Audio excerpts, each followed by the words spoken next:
Welcome, fellow sapiens. Dim the lights, uncurl your shoulders, and let your breath fall into an easy, even tide. This is slow, evidence-first storytelling for sleepy yet curious minds. We'll move carefully, with sources where possible, humility where needed, and no rush anywhere. If you find value here, consider subscribing and tell us how and when do you listen. Drifting to sleep, commuting, cooking, or working quietly with a cup beside you. Timestamps are in the description, so you can find your way back. Now, let's begin. It is early light on a river called the Tollense, a modest thread of water that winds through low fields and willow shade in what is today northeastern Germany. Mist grazes the reeds. A moorhen ripples a mirrored sky. The present is gentle. You kneel at the water's edge where the bank has slumped and see, caught in a mat of roots and peat, a smooth arc about the size of a crescent orange slice. It is not a root, not a stick. Your thumb, hesitant, finds the faint porous sparkle that bone keeps even when time has carried off its color. A fragment of a humerus. Human. You are not the first to kneel here. Farmers, peat cutters, fishermen. Generations have lived beside this valley, sometimes pulling odd, stubborn lengths of wood from the mud that turned out to be spear shafts or clubs blackened by bog chemistry into something between wood and stone. Bronze arrowheads glinted in nets, a handful at first, then more. A diver, face down in the green-brown water, once reached and closed gloved fingers around a tangle of ribs threaded with a point that never found its way back out. The river was kind to the dead in one specific way. It kept them. Silt fell, oxygen fell, bacteria slowed, layers built like soft pages. You lift your gaze and try to see the valley without roads or drainage ditches. Around 450 BCE, when we think the main violence happened, the water here braided and pooled. The river's lip was lower. Reed beds were broader. Somewhere nearby, a wooden trackway, planks set across wet ground, gave dry passage to carts and feet. Wherever traffic narrows, human stories do the same. Crossings focus choice, and choice attracts power. If there were tolls collected here, they were likely paid in more than goods. A breeze raises the mist. You imagine sound before sight. The hollow thud of wood on wood as shields are tested at dawn. The hiss of wet grass against greaves. Men clearing throats, men pretending not to be afraid, and men who are not pretending at all. Imagine a first arrow, then many. Short shots across a narrow channel. Loose, quick volleys that crumple more courage than armor, because most here do not wear armor. The valley is not a stadium. It does not rise in clean tiers. It is messy and wet. The footing is treacherous.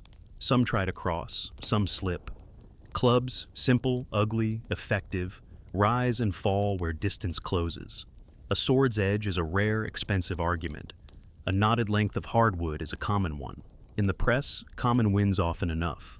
We do not need to imagine everything. Some bones wear the facts like footnotes, a perifracture on a forearm, a nasal bridge crushed with direct blunt force, a pelvis perforated by a leaf-shaped point, ribs with healed older breaks that tell of men used to violence long before this morning. A radius still holds a splintered arrow tip. Another skeleton's knee bears a bony spur from deep, repetitive strain, maybe from marching, maybe from crouched labor, but here it is irrelevant. A blade or a club ended the debate in a stroke. A young man's front teeth are worn in a way that suggests habitual use as a third hand. He bit cord, or leather, or plant fibers, day after day. He and his work are here together because a river was in the wrong place or the right one, depending on who told the story later. The story, though, is not simple. Along this stretch of a few kilometers, excavations and surveys have recovered thousands of human bones and bone fragments. Not from a single mass grave, but from channels and banks where water concentrated and reworked bodies over time. Some died in the same tight event. Others may represent episodes separated by years or seasons, yet linked by the same crossing. Bronze and flint points, wooden clubs, spear shafts, a handful of swords, personal ornaments, and bits of horse gear share the sediment. The pattern does not shout ritual deposit in the way that certain sacrificial bogs speak in a different language. This looks like people killed in fighting and ending up where water carried them, with downstream sorting that archaeologists must patiently unbraid. You look back at the small arc of bone in your palm and understand the central question that will guide our slow walk through this valley. What scale of conflict does this river record? And who were these people to one another? Was this a local feud that got large where a road met a ford, or a clash between groups drawn from far afield by trade, alliance, or ambition? The river answers in hints. Chemical signatures and tooth enamel whisper of birthplaces. Healed injuries sketch careers. The mix of weapon types suggests both reach and crush, planned volleys and close, muddy finishing. Numbers are the most tempting and the most treacherous. How many fought here? How many fell? How many were retrieved by their own? How many sank into the quiet work of silt? We will be honest when the record thins. We will be patient when it thickens. For tonight, keep the picture simple. A narrow place on a modest river. A morning that begins with breath caught in reeds and ends with bodies in water. A landscape that, by chance and chemistry, kept a chapter of human conflict unusually legible. We will read it slowly. We will let it change our sense of the Bronze Age, from quiet villages and exchange routes to include, beside the amber and the songs, the organized will to harm and resist harm. In the next part, we'll map the valley's geography and its Bronze Age neighbors, the roads, trackways, and shallow waters that funnel people to a single place. Let's widen the frame and let the map come into focus. The Tollense is not a grand river. It is modest, patient, and northern, flowing through Mecklenburg-Vorpommern in today's Germany, gathering small tributaries and quiet marshes before joining the Peene, and, by that route, the wide backwaters that mingle with the Baltic's brackish edge. The landscape is low and damp, shaped by the last ice age. Kettle hollows, sandy ridges, peat-filled basins, and meandering channels that wander like thoughts in the early morning. Think of a place where fog is common and wind has room to walk. Think of willow and alder leaning toward water that is brown with dissolved tannins, where dragonflies stitch sunlight to air in late summer. When we speak of the Tollense Valley, we don't mean a single dramatic gorge. We mean a corridor a few kilometers wide where river, marsh, and higher ground braid together. Near modern names like Wetlands and the town of Demmin, the river narrows and shallows in stretches, and that matters. Wherever a route must pinch, at a ford, a narrow bridge, a causeway, travel, trade, and authority concentrate. In the Bronze Age, when wheels rolled, but roads were more hope than surface, boggy ground required engineering. People met wetness with wood. They laid planks over soggy stretches, set posts in peat, and created trackways that turned detours into lines. We will return to one such trackway shortly, because in this valley, a wooden crossing and a violent morning may be parts of the same story. Let your mind step back to roughly 1250 BCE. The region belongs to a cultural constellation, often called the Nordic Bronze Age, stretching from Jutland in southern Scandinavia down into northern Germany and touching the Baltic's many shores. It's a world with skilled metalwork, long-distance exchange, and a social fabric that honors both farming and seafaring. Amber moves out from the coast like bottled sunlight, traded into Central Europe and beyond. Tin and copper move in, along with ideas about swords, ornaments, and how to mark status on a body. Warfare is not constant, but it is not rare. Hilltops carry palisades, wetlands hold offerings, rivers mark boundaries and connect neighbors both at once. The Tollense corridor makes sense as a path between larger regions, west and east along the coastal plain, south along river branches toward the interior and the Baltic moraines, north toward lagoons and sea. Imagine carts creaking over timber planks, cattle hooves trying for firm purchase on damp earth, people walking with loads balanced on shoulders, stopping where ground rises just enough to stay dry overnight. A crossing here would gather these threads into a knot. Whoever watched the knot could pull on the region's movements. Geologically, the valley reads like a layered book. Beneath your feet, sands and gravels laid down by retreating ice. Above them, compacted dark peats where sphagnum and sedges collapsed into themselves for centuries. Within the river, finding up sequences where floods left coarser grains first, then settled to silts and clays when water slowed. For archaeologists, such patient layering is a gift. It means that with careful coring and stratigraphic logging, we can build a time-slice map of how channels shifted, how fast sediment accumulated, and where water would have exposed or protected what fell into it. In this gentle topography, even a small change in water level, climate, or human drainage can move the river's course by tens of meters over centuries, making yesterday's safe bank tomorrow's scarp. Now, picture the human overlay. Small farmsteads in the drier patches, perhaps fenced in wattle or timber, fields of emmer, barley, and flax carved from the lightest soils, pastures tucked against the edges of wet meadow, hearths where fish and game supplement grain, and occasional higher status places, call them seats, farms, or nodes, where bronze tools and ornaments concentrate, and where travelers know to ask permission or pay respect. To the northwest lie shores where dugouts cut from single trees ply gentle waters. To the south, larger river valleys lead toward the Elbe and the networks beyond. The Tollense sits in the quiet seam between. One of the valley's enduring clues is wood, oak posts and planks blackened in the anaerobic cradle of peat. Their survival is not an accident. Bog chemistry slows decay and can even preserve tool marks.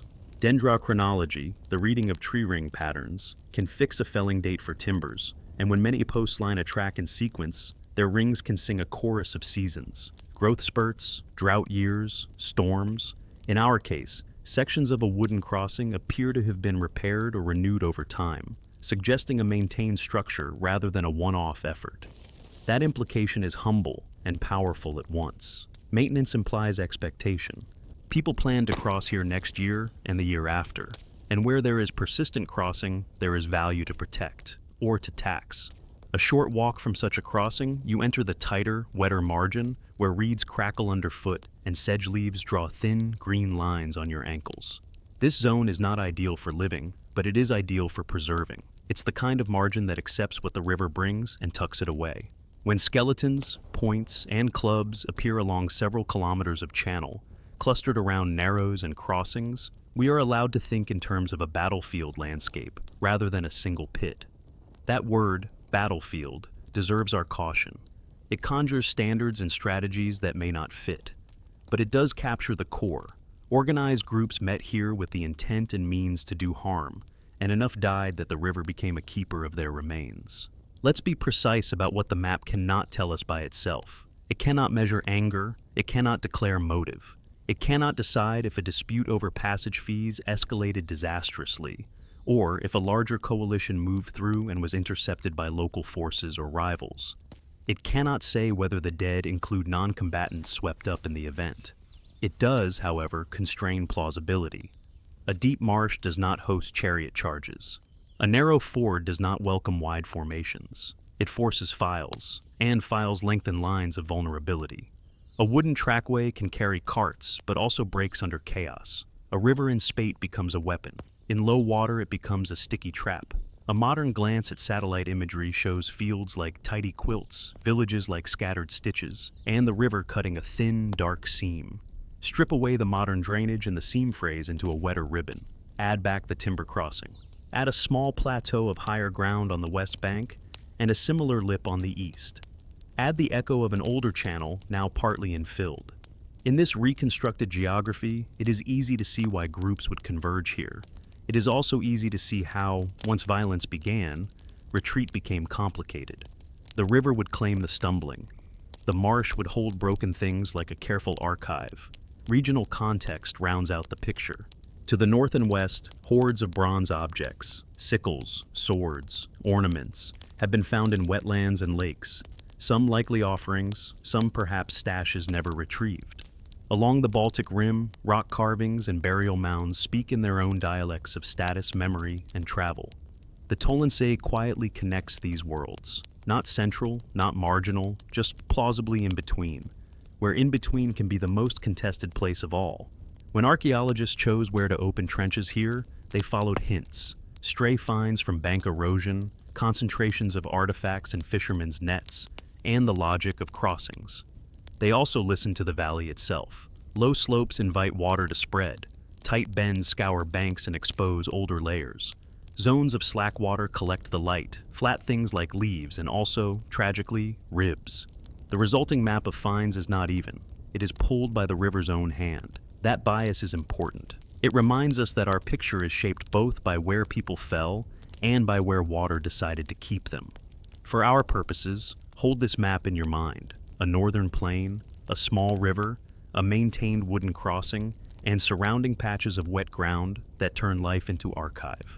Place yourself on a small rise where you can see the crossing and the approach paths. see carts, cattle, and men moving in files. See scouts wary of the tall reeds that hide whatever they want to hide. Hear larks above the damp hush. Understand how a morning here could tilt into disaster with very little push. In the next part, we'll come down from the map to the first human traces.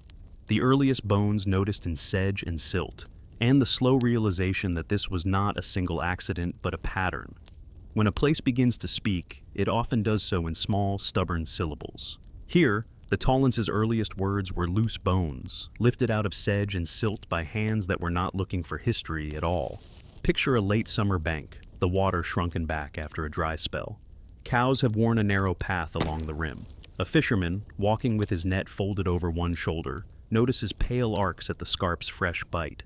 He assumes they are animal, most people do the first time, and keeps walking. A week later, rain undercuts the bank again, and more pale crescents appear, thick as a thumb and pocked with tiny holes. Someone pushes a boot toe into the soft edge and rolls a fragment free. The surface has the dull sheen of old ivory. It is light for its size. It is human. The first recoveries do not announce scale. They are just fragments, a radius here, a rib there. A small bag of bronze points turned up in a net, green with oxide. The fisherman keeps 2 for luck and hands the rest to a local museum because that is what his father taught him to do. A peat cutter brings in a length of blackened wood with a bulbous end, a club, he guesses, thinking it might be something like the bog butter stories he grew up hearing. The museum staff listen politely. They have heard many stories, but they also know the river's habits, and when a pattern begins to rhyme, human bone, weapon, human bone, they send someone to look. The first archaeologists come quietly, with shovels, notebooks, and a diver who owns more patience than air. They do not open sweeping trenches. They walk the banks and flag exposures. They photograph edges and take GPS points where the river has eaten just enough to reveal without completely disturbing. They talk to people who live along the water and ask the most important field question there is. What have you seen and where? A method forms before a theory does. Eroding banks expose, so the banks become an index. In narrow reaches, scour concentrates. In slack reaches, silt berries. The team takes cores along transects. Slender columns of layered mud read like quiet diaries. Some cores come up with clean bands, sands from floods, fine silts from quiet seasons, a thin dark line of peat or a burst of plant macrofossils that mark a standstill in the channel's wanderings. Others come up with surprises. In one, flecks of charcoal that argue for a local fire at some point. In another, tiny rounded fragments of bone that suggest reworking, as if the river chewed and redeposited what it took. Small trenches go in where the banks have already given way. In the profile, bones lie at different angles, not organized into a grave cut, not lying parallel as formal burials do, but scattered and jumbled. Some articulated, many not. A humerus has a bronze arrowhead lodged near the elbow. It sits as it struck, leaf-shaped and still menacing after centuries of chemistry have dulled its shine. A skull fragment carries a depressed fracture sized like a fist, and along its rim the remodeling is non-existent. That injury was final. News does not travel as a headline. It travels as a set of conversations between farmers, fishermen, and curators. If the river drops again this autumn, will you call? If more timber comes up, don't dry it in the sun. Keep it wet and we'll collect it. People oblige. They have always known the river as a giver and taker. Now it is also a messenger. A wooden club emerges whole one season, its form unnervingly familiar. Narrow handle, flared end, the sort of tool that requires no forge and little training. It is not delicate. It is not ceremonial. When conservators clean away the peat's protective veil, they find dents and microspalls along the striking face. The object tells on itself. It was used against something hard, likely bone. In a different square, a spear shaft section appears, still tapered, where it once seated a point. Bronze-socketed spearheads and tanged arrowheads accumulate across several seasons, many with bent tips or battered edges that make sense in a close, chaotic press. What tips the picture from accident to pattern is multiplicity.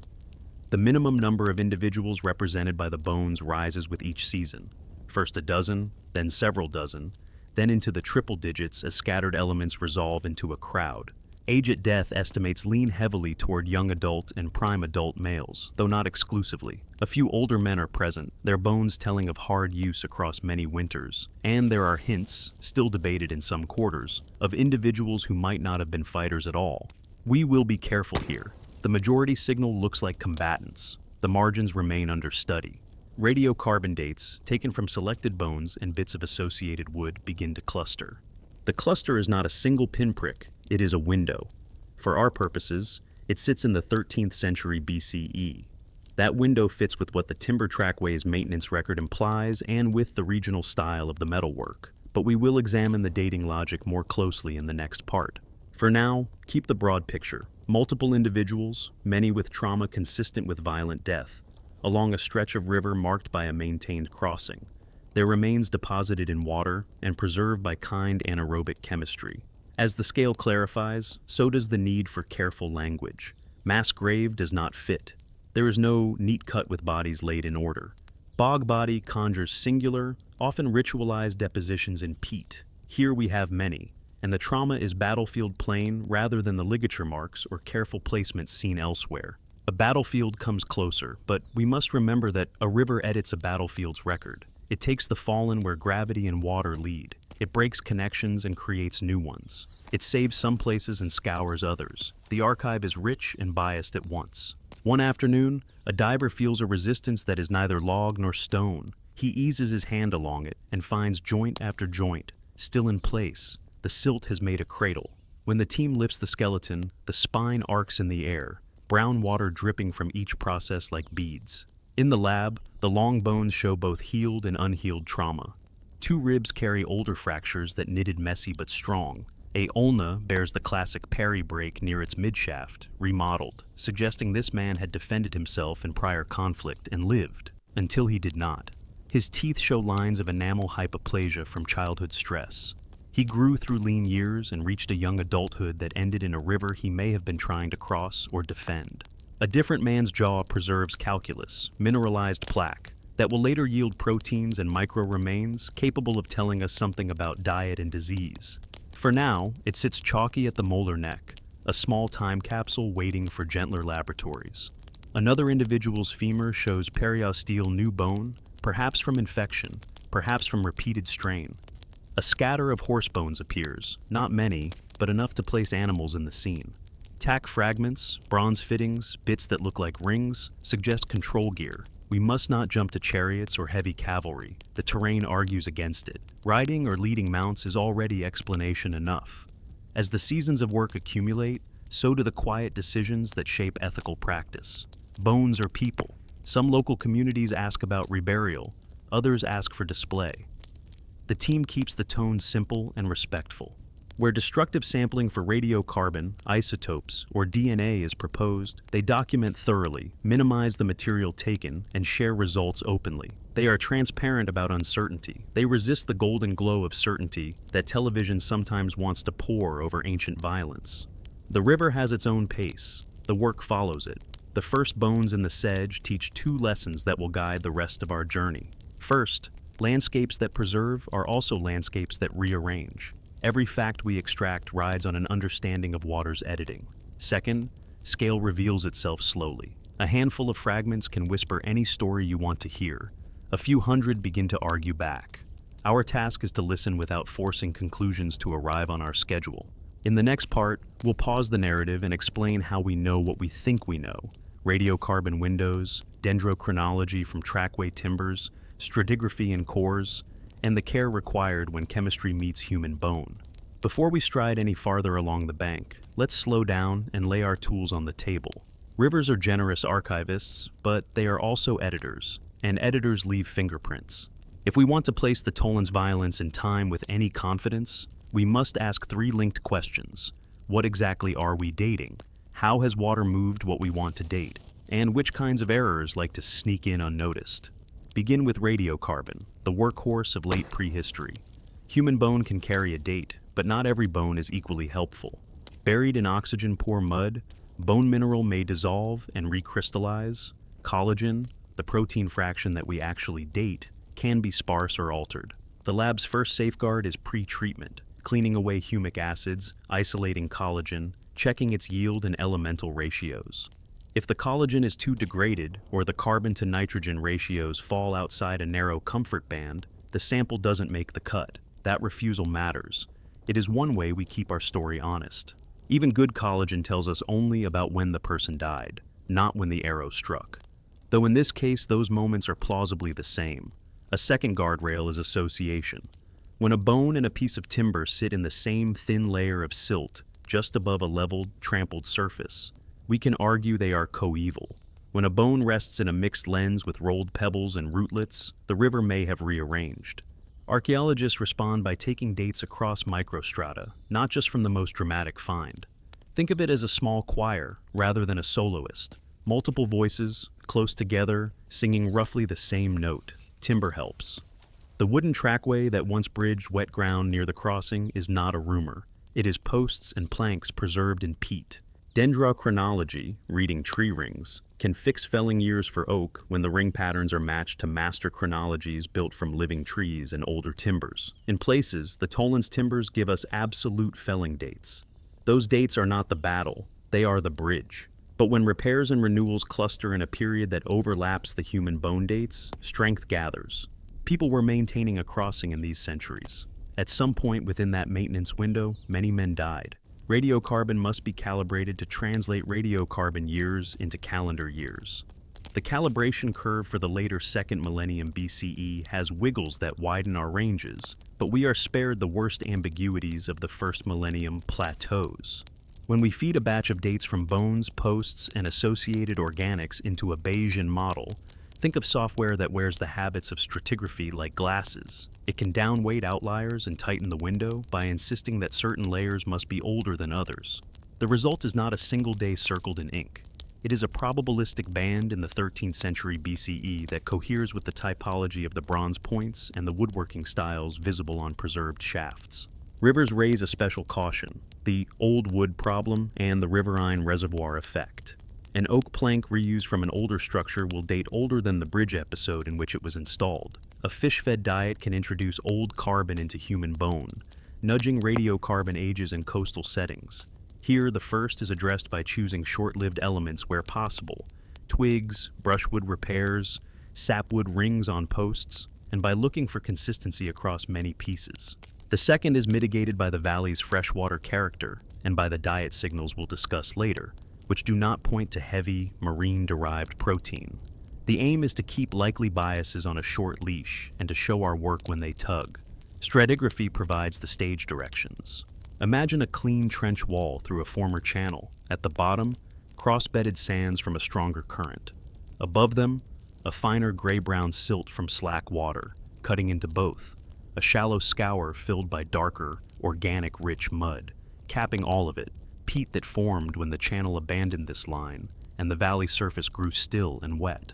A cluster of bones lies within the dark scour fill, mixed with splinters of waterlogged wood and the occasional point. Above them, a thin band with reed rhizomes. If we date the bones, a bit of wood from the same fill, and a reed stem from the band above, the order should read: older, sand; battle window, scour, fill with bones; younger, reed band. When the dates behave and align with the order, confidence rises. When one date misbehaves, older than the sand, younger than the reeds, we mark it and look for mundane causes: contamination, intrusive rootlets, a sample mislabeled on a wet day. The humility to say, "This one doesn't fit, here's why we think so," is part of the method. Not all context comes from vertical slices. Horizontal mapping matters too. Photogrammetry and careful GPS over multiple seasons can turn scattered finds into density maps. In the Tollense corridor, those maps show peaks near narrowings and the trackway approaches, fading in wider, lazier reaches. That pattern does not date anything by itself, but it lets us test whether the dated pieces are typical or exceptional. If only one tight cluster dates to 1250 BCE and everything else is centuries apart, we worry. If multiple clusters along a kilometer share the same window, a single violent episode, perhaps extended by pursuit and retreat, becomes easier to defend. A quick word on typology and cross-checks.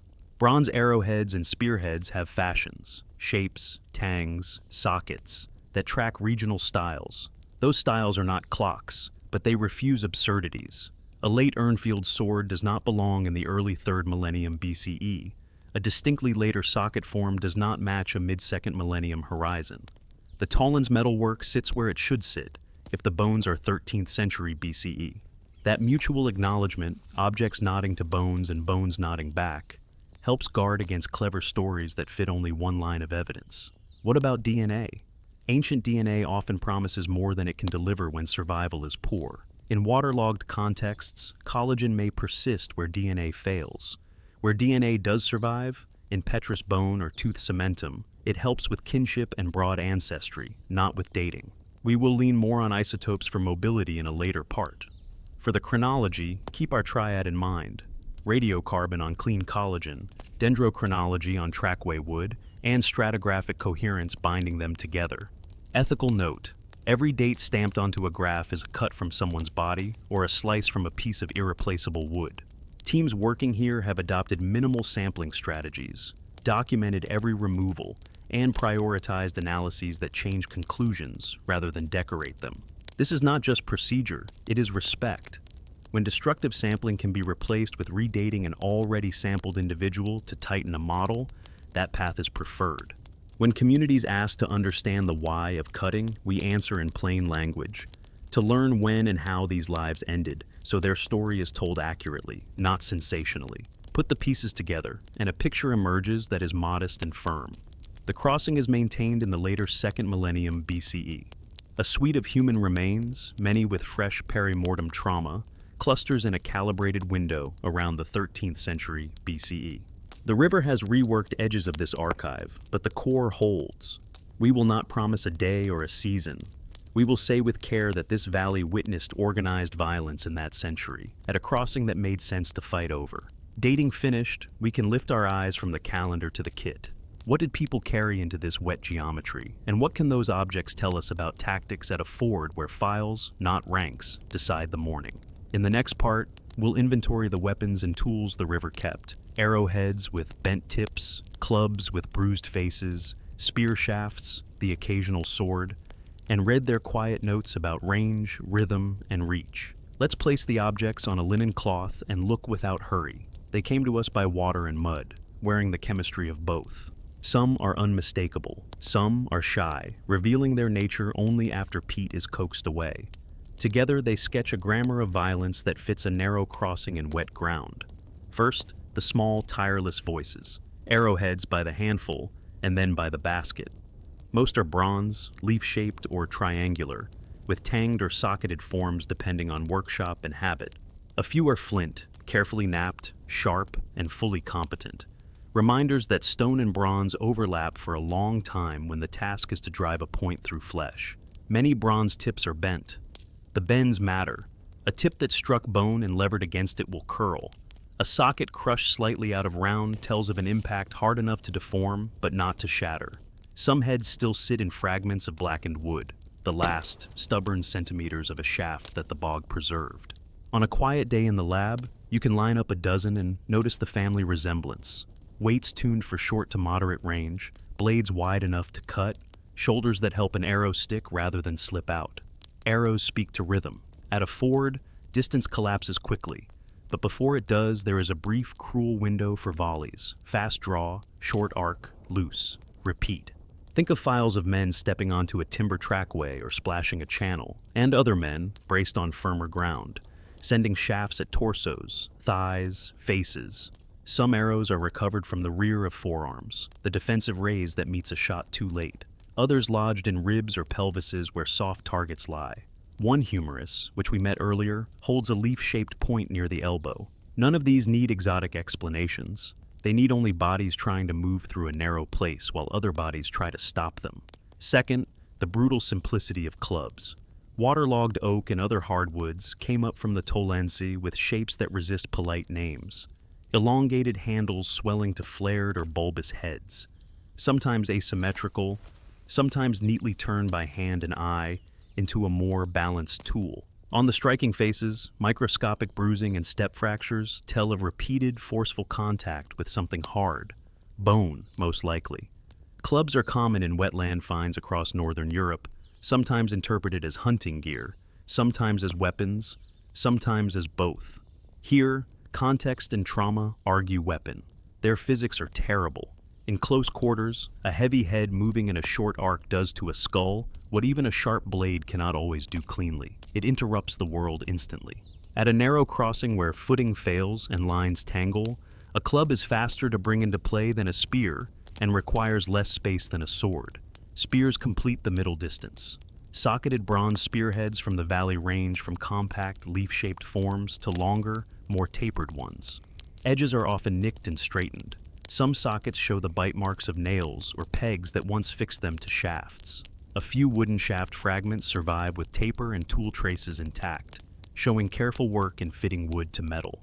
Spears serve two lives in such a place, as thrown weapons in the last clean breaths of distance and as handheld thrusting tools when files meet. In deposits like these, separating the two by fines alone is hard. The length and heft of some heads suggest thrusting. The slimmer, lighter heads lean toward throwing, but the line isn't strict. What matters is that spears fill the gap between arrows and clubs, and they leave corresponding stories on bone, punctures that are longer than they are wide, ribs sprung and split, vertebrae bitten cleanly where a thrust came in under a shield edge or over it. And yes, there are swords, not many.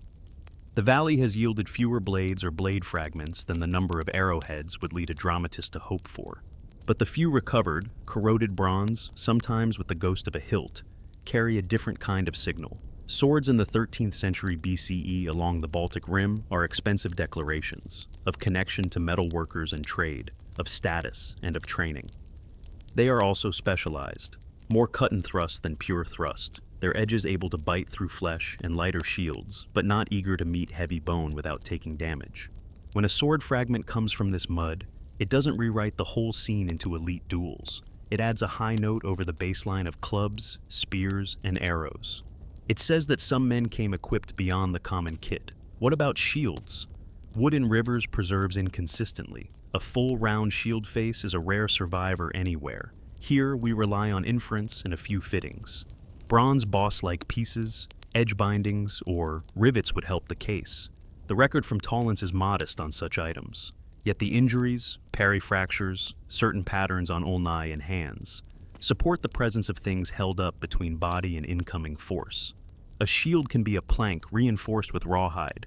It leaves few metal traces and rots cleanly.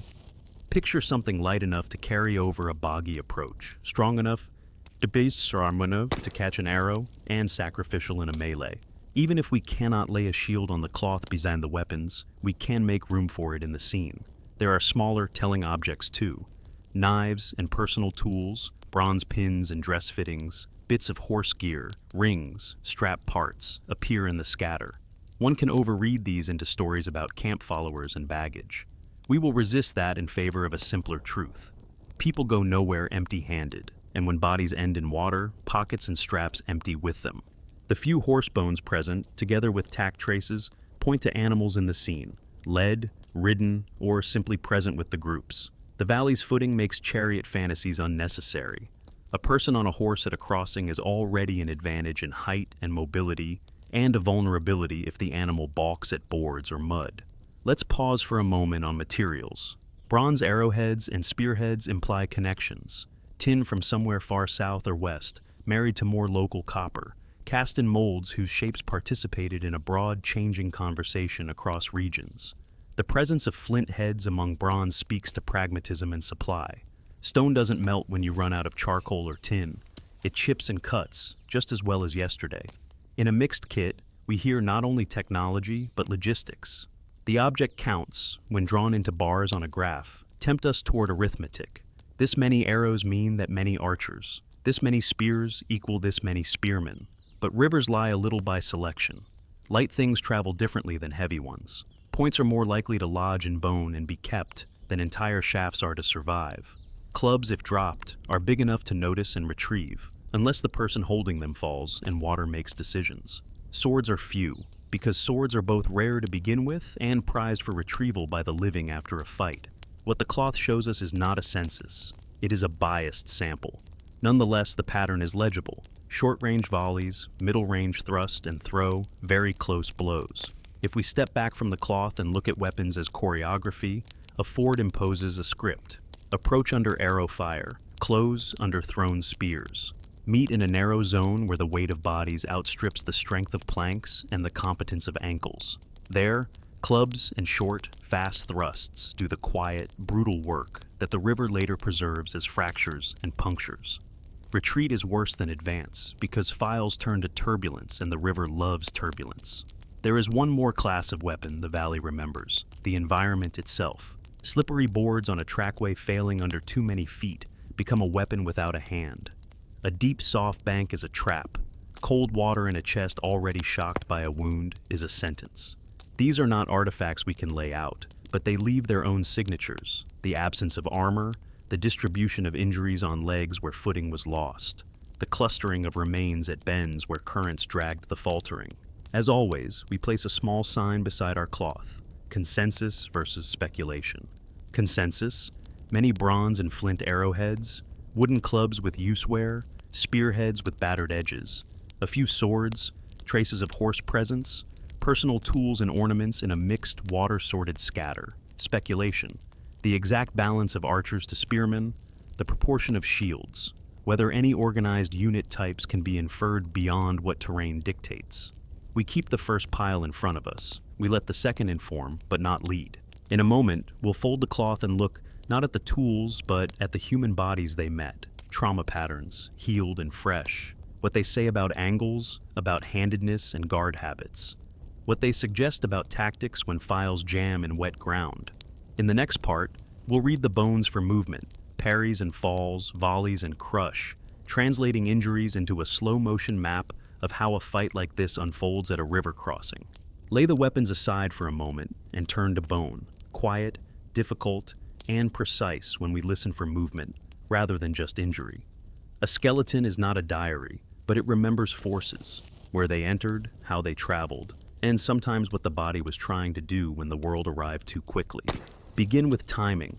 Archaeologists separate perimortem trauma, the kind that happens to green bone, still elastic with living collagen, from postmortem breaks caused by trampling, water, or excavation. Under a hand lens, perimortem fractures have smooth curved edges and hinge-like flaps. Later breaks are more jagged, with a drier crystalline sparkle. In the Tollense assemblage, a large share of fractures on long bones are perimortem. That alone speaks to violence, but pattern carries us further. The ulna, your forearm's outer bone when the palm faces forward, shows a frequent telling break, a transverse or slightly oblique fracture in the midshaft, the classic parry injury. It comes when a person raises the forearm to block or deflect a blow. In many remains here, the fracture is fresh, unhealed. In some, earlier parry fractures have remodeled, knitting into a thickened, bowed callus. The repetition hints at careers and risk, whether as fighters, guards, or men who lived where disputes were settled with force. Parry fractures skew toward the left forearm in several battlefield assemblages worldwide, often interpreted as a right-handed opponent striking down and in. In our case, the distribution is not perfectly one-sided, but there is enough left-only trauma to keep that reading plausible. We file that under consistent with, not proof of, a right-handed majority among assailants. Cranial trauma divides into two families. One is blunt force, depressed fractures, circulars or ovoid, sometimes with radiating cracks. Clubs make these with sickening efficiency. The dimensions of some dents match the swollen striking faces of waterlogged hardwoods recovered nearby. On a few skulls, repeated impacts overlap, a palimpsest of blows suggesting the endgame of a close press where a fallen or kneeling person met descending arcs. The second family is sharp or pointed trauma, linear cuts from edges, punctures from tips. Cuts along the frontal bone, zygomatics, or mandible often angle downward and slightly medial, the geometry one expects when a blade comes from above and in, again consistent with a right-handed strike. Punctures through thinner cranial areas, say the temporal squama, appear where a point found its way through gaps in a guard stance or the edge of a shield.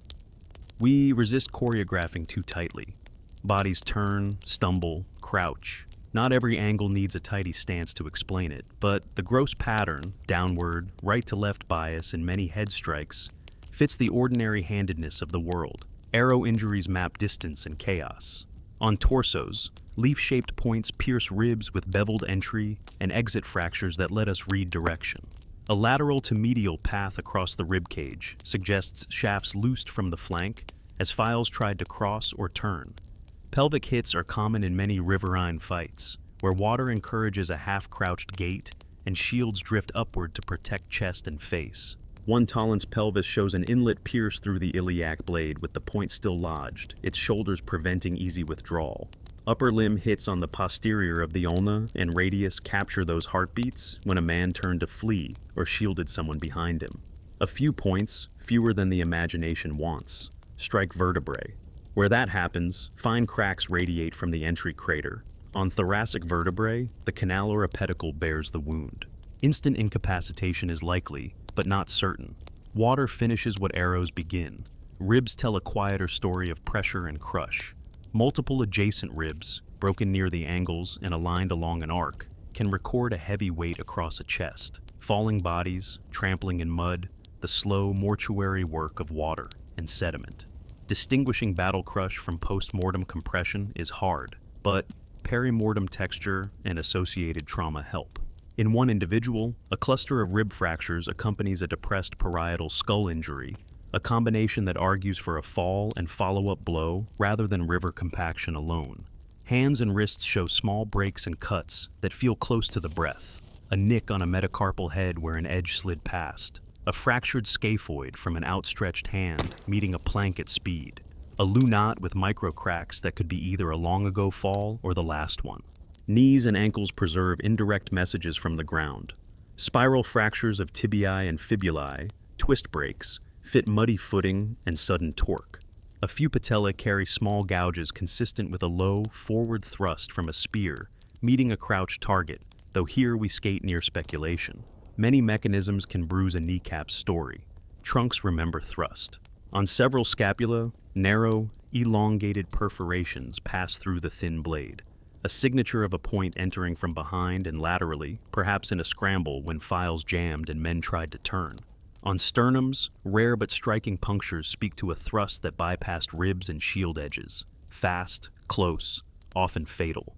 Vertebral bodies nicked anteriorly, where a spear came in under the rib cage, suggest an upward underhand motion, a common move in tight press, where overhand arcs risk catching friend as often as foe.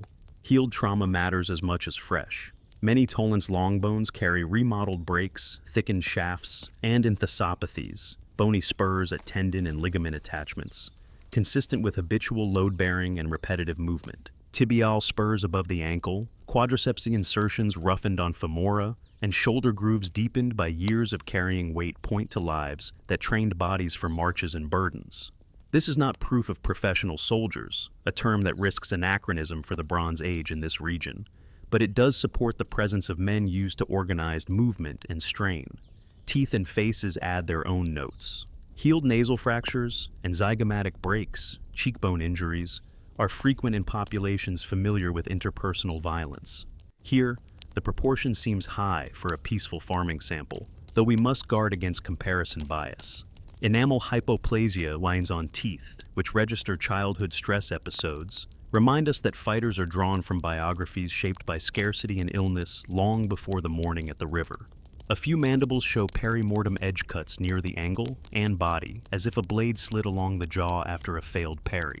We read these as seconds, not strategies. Water participates in the choreography. Drowning leaves few skeletal signatures, but its accompaniments do not.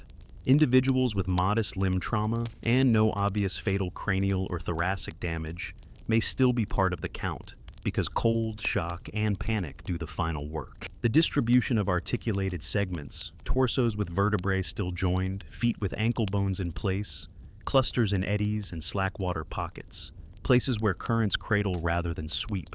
Disarticulated fields of single bones appear where bends scoured and redeposited. They are not separate tragedies, just different desks in the river's archive. Sex and age profiles shape tactics by implication. Most identified individuals are biologically male and in young to prime adult ranges. That concentration agrees with the fight context. Older men appear too, their bones showing the labor of decades. The rare hints of others, whether women or adolescents, require caution. A small number of such finds could reflect later disturbances or mixed episodes across years. If non-combatants were swept in, their presence would complicate tactical readings, but not erase them. For now, the dominant signal remains a cohort of fighting-age males. When we gather all these lines, a slow-motion scene resolves that fits the weapons and the ford. Files approach a maintained crossing, and its neighboring shallows under a brief storm of arrows. Some fall early. The rest meet in belts of fight constrained by boards, channels, and reed-choked banks. Thrown spears give way to short thrusts. Shields, wood, and hide work until they split or slip. Clubs make endings.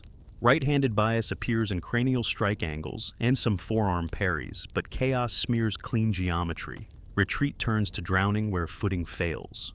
Survivors retrieve much, especially metal worth keeping and kin worth carrying, but the river keeps enough. We mark the line between consensus and speculation. Consensus. Abundant perimortem trauma on young adult males. Common peri fractures. Frequent cranial blunt force injuries. Punctures consistent with points. Arrow strikes to ribs and pelvis. Twist fractures in lower limbs. Evidence for both healed and fresh trauma. Water sorting and articulation patterns expected in a reworked river archive. Speculation. Precise ratios of left to right hand strikes. Exact sequence of volleys and charges. Presence and proportion of shields inferred rather than directly preserved. The share of drownings without skeletal correlates. The bones have given us movement. Now we need to place that movement on boards and banks we can touch. Where exactly did people cross? How did trackways shape files, carts, and choices? And what does the maintenance of a wooden way across wet ground tell us about planning, tolls, and the politics of a ford? In the next part, we'll walk the paths to the Tollense, trackways, crossings, and causeways, and see how infrastructure narrows fate. Before we follow fighters, follow feet. Battles gather where movement narrows, and movement narrows where the ground forces a choice. The Tollense is a textbook in this respect. Soft margins, firm islands, and one particular stretch where people laid wood across wetness and then kept laying it, year after year. Infrastructure is biography written in timber. Imagine the drylands on either side as patchworks of light sandy soils, with higher knolls that stay dependable in wet years. Between them lie ribs of peat and mud that ask for cleverness. A cartwheel will sink here. A cow will punch a hoof hole that remembers rain for weeks. In such a place, the simplest gift is continuity, a path that stays a path after weather changes its mind. So, people set posts and planks, oak if they could, alder or birch if they must. They learned quickly that a walkway is not an event. It is an appointment you keep with the season. The elements of a trackway reward a close look. Posts first. Round wood stakes sharpened with axes, driven into anaerobic peat until they found resistance. Between them, rails, split timbers laid lengthwise, then cross planks that spread load, lashed with withies or pinned with pegs. Tool marks can still be read where peat protected them. Single bevel axe strikes, adze smoothing, small corrections where a joiner changed his mind. On some posts, sapwood is present, the outermost rings that die first in bad preservation and thus are precious when they remain. Sapwood on oak lets dendrochronology do its exact work. Not just this century, but this year, and sometimes this season. When multiple posts, repaired and replaced, cluster within a generation, maintenance is no longer inference, it is schedule. A maintained crossing alters more than feet. Think traffic, farmers with packs and poles. Carts with rawhide-tired wheels creaking under sacks of grain or nodding heaps of hides. Livestock funneled into files, traders carrying the glitter of bronze and the glow of amber. Messengers who treat time as a tool, and, sometimes, armed men moving with purpose. Each group speaks a different grammar of pace and weight. The trackway's width, 2, 3, perhaps 4 planks across in places, decides how many can stand shoulder to shoulder. It decides who must wait on the bank while others pass. It hands power to whoever claims the middle and says, stop. A ford is not only boards. It is a reach of water whose depth and bottom allow crossing when boards fail or are refused. In late summer, shallows widen. In spring, snowmelt or rain thickens channels. Bronze Age people knew their river like a neighbor. They would have planned around its moods, scheduling drives, markets, and journeys for windows when feet stayed drier and wagons braver. This seasonal pulse matters for violence. A fight at low water traps many in sticky shallows and reed tangles. A fight at high water pushes lines back onto the boards, or into swimming, where equipment and courage both feel heavier. Hydrology, too, writes tactics. Where a channel narrows against a firm bank, flow quickens and scours a deeper run. Downstream of that pinch, an eddy forms, a quiet sink where anything light, leaves, words, ribs, lingers. Upstream, water pushes gently against reeds and posts. If you were to draw a map of bones as the river later curated them, you would see density where eddies kept, and poverty where current scoured. This bias can be mistaken for where most men fell. Sometimes it is. Sometimes it is where the river chose to keep them. To plan or read a crossing, we must hold both maps in mind, the battlefield and the archive. Infrastructure implies governance, even if small. Someone organized labor to set posts. Someone decided that replacements were worth the wood. Someone, whether a household on a nearby knoll, a clan, or a larger alliance, might have claimed the right to demand favors or goods for keeping feet dry. Call it toll, tribute, or courtesy. The word matters less than the leverage. Control over a crossing is a quiet kind of power that rarely needs announcing until it is challenged. Then it announces itself in wood splinters and shouted names. Archaeology leaves hints of this social scaffolding, but rarely names. A cluster of higher status objects on one bank could mean a residence where people of means lived or waited. It could also mean a favored camping slope where travelers set down bags and lost things. A small enclosure or fence line, if traces remain, would argue for managed space. Pits with hearth debris and butchery remains near the trackway's approach point to places where feet often stopped. None of these proves toll collection. All of them say, attention concentrates here. Let's walk the approach as a body would. You come in from the south, over sandy ground, the path beaten smooth by years of choosing it. The last 50 meters are damp, then wet. The first post heads show in mossy hummocks. You step onto planks that flex with the honesty of wood. Your calves tighten because balance is now a task. The line ahead bunches where a jog in the boards forces single file. To the left, reeds stand in water shin deep, then thigh. To the right, a darker channel carries a soft, quiet force.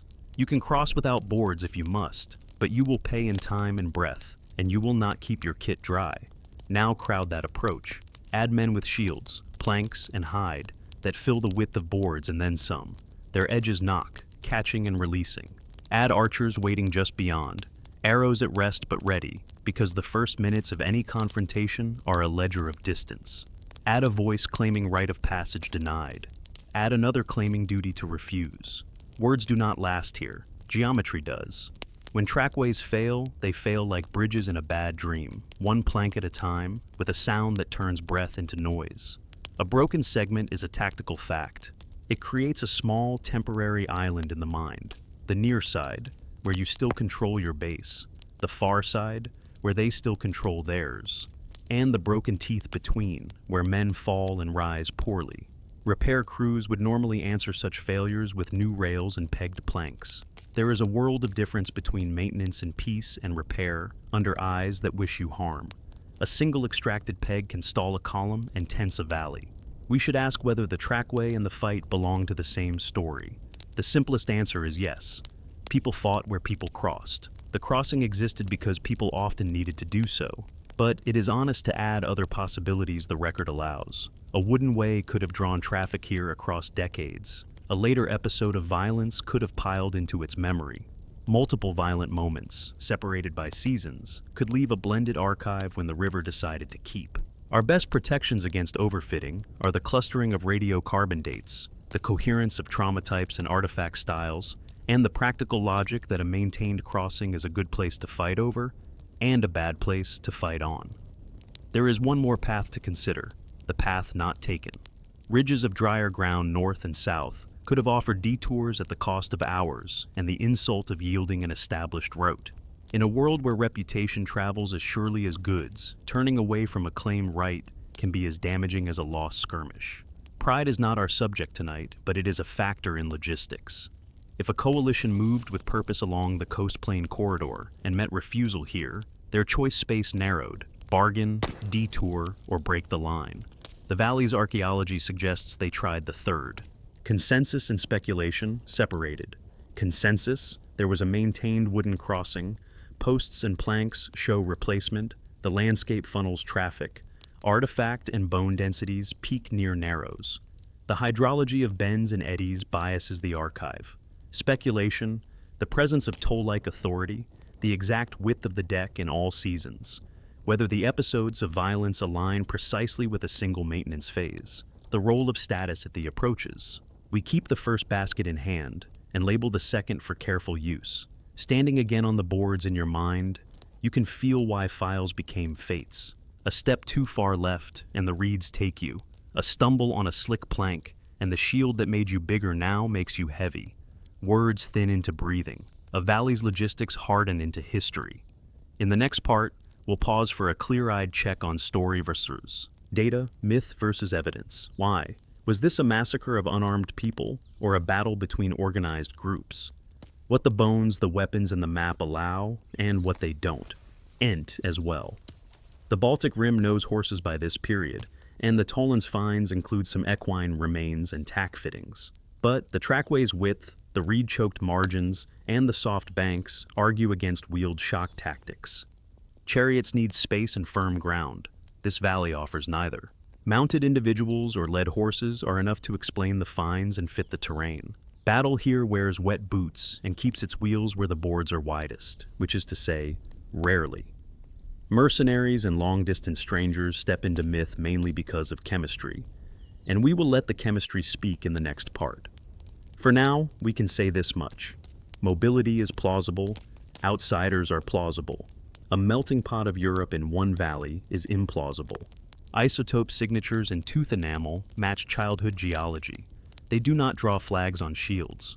If some of the dead grew up beyond the immediate region, they could have been traitors, in-laws, allies, rivals, or men hired by either side. Battle makes room for such mixes without turning the valley into a grand coalition of the entire Bronze Age. A final, slippery myth that the presence of a trackway means this was about the trackway. Tolls, rights, control. It may have been. Crossings concentrate value, yet we should hold other causes in reserve. Pursuit of a raiding party, a dispute born elsewhere that only happened to culminate here, an attempt to intercept a moving group carrying goods or people. The map constrains. It does not dictate motive. Massacre erases motive. Battle overspecifies it. Our honest stance is to list plausible causes and withhold certainty. Let's distill the baskets we've been sorting.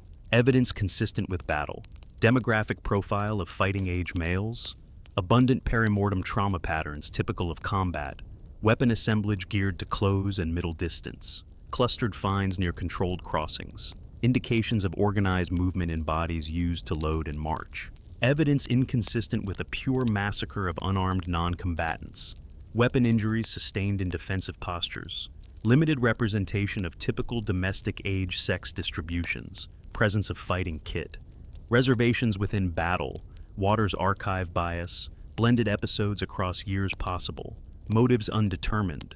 Extent of organization not equivalent to later standing armies.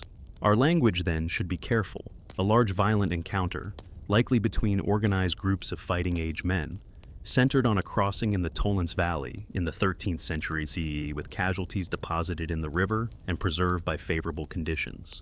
If you need a single word for a title, battle is the better shorthand. In the body of the story, we owe the river a sentence, with massacre versus. Battle humbled into context. We can turn to one of the most compelling lines of evidence for who the fighters were before they met the valley, the chemistry of their teeth. What can the strontium and oxygen locked into enamel at childhood tell us about birthplaces, mobility, and the presence of strangers in a northern bog? In the next part, we'll follow those isotopic whispers, strontium and oxygen, strangers in a northern valley, and see how geology becomes biography. Hold a tooth in your mind's hand, a molar, enamel like pale glass, roots long gone soft, but that crown's still crisp after 3,000 years. It is more than bite and smile. It is a recorder that never overwrites its early tracks. While it grew in a child's jaw, minerals from food and water fixed tiny chemical ratios into that enamel. Because enamel does not remodel after it hardens, it keeps a chemical accent from childhood, even if the person later roamed far. That is the quiet power of isotope work here. Geology written into enamel, carried into a river, and read in a lab.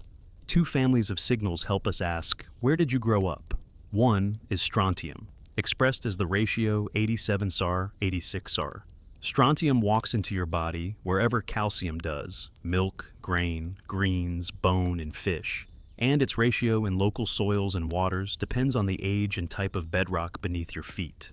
Old granites and gneisses often yield higher ratios. Younger marine sediments trend lower. Plants fix the local signature. Animals that eat the plants inherit it. You inherit a mixed local average through your meals. The second is oxygen, usually reported as D18O in tooth phosphate or carbonate. It tracks the isotopic flavor of local drinking water, which in turn reflects latitude, distance from the coast, elevation, and climate.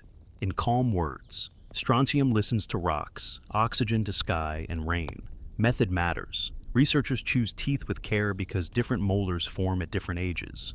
First molars begin mineralizing in the first year of life and finish by about age 3. Second molars cover roughly ages 3 to 8. Third molars, the wisdom teeth, often finish in late childhood to adolescence. By sampling enamel from, say, an M1 and an M3 on the same person, we can sometimes glimpse movement between early childhood and teenage years.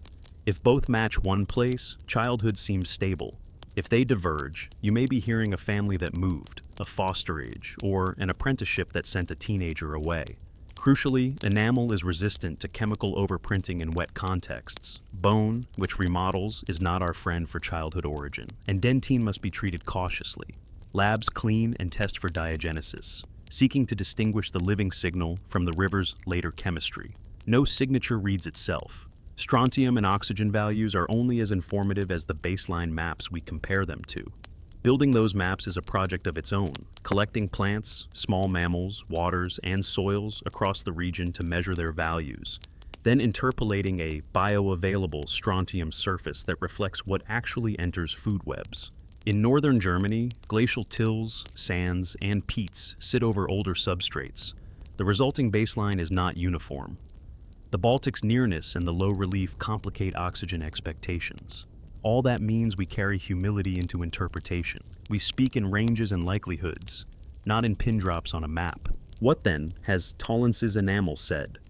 In round terms, the sample includes many individuals whose 87 SR, 86 SR, and D18O values fit the local to near-regional band expected for the Mecklenburg Plain and its neighbors. That is unsurprising.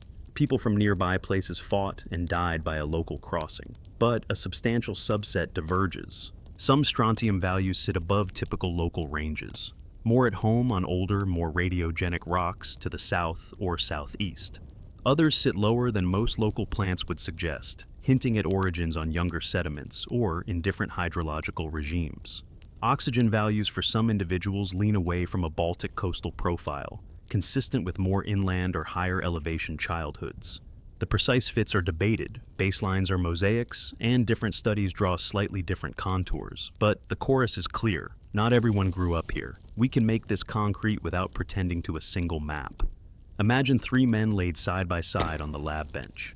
The first man's M1 and M3 both cluster in the local band for the Tollense catchment. His oxygen agrees.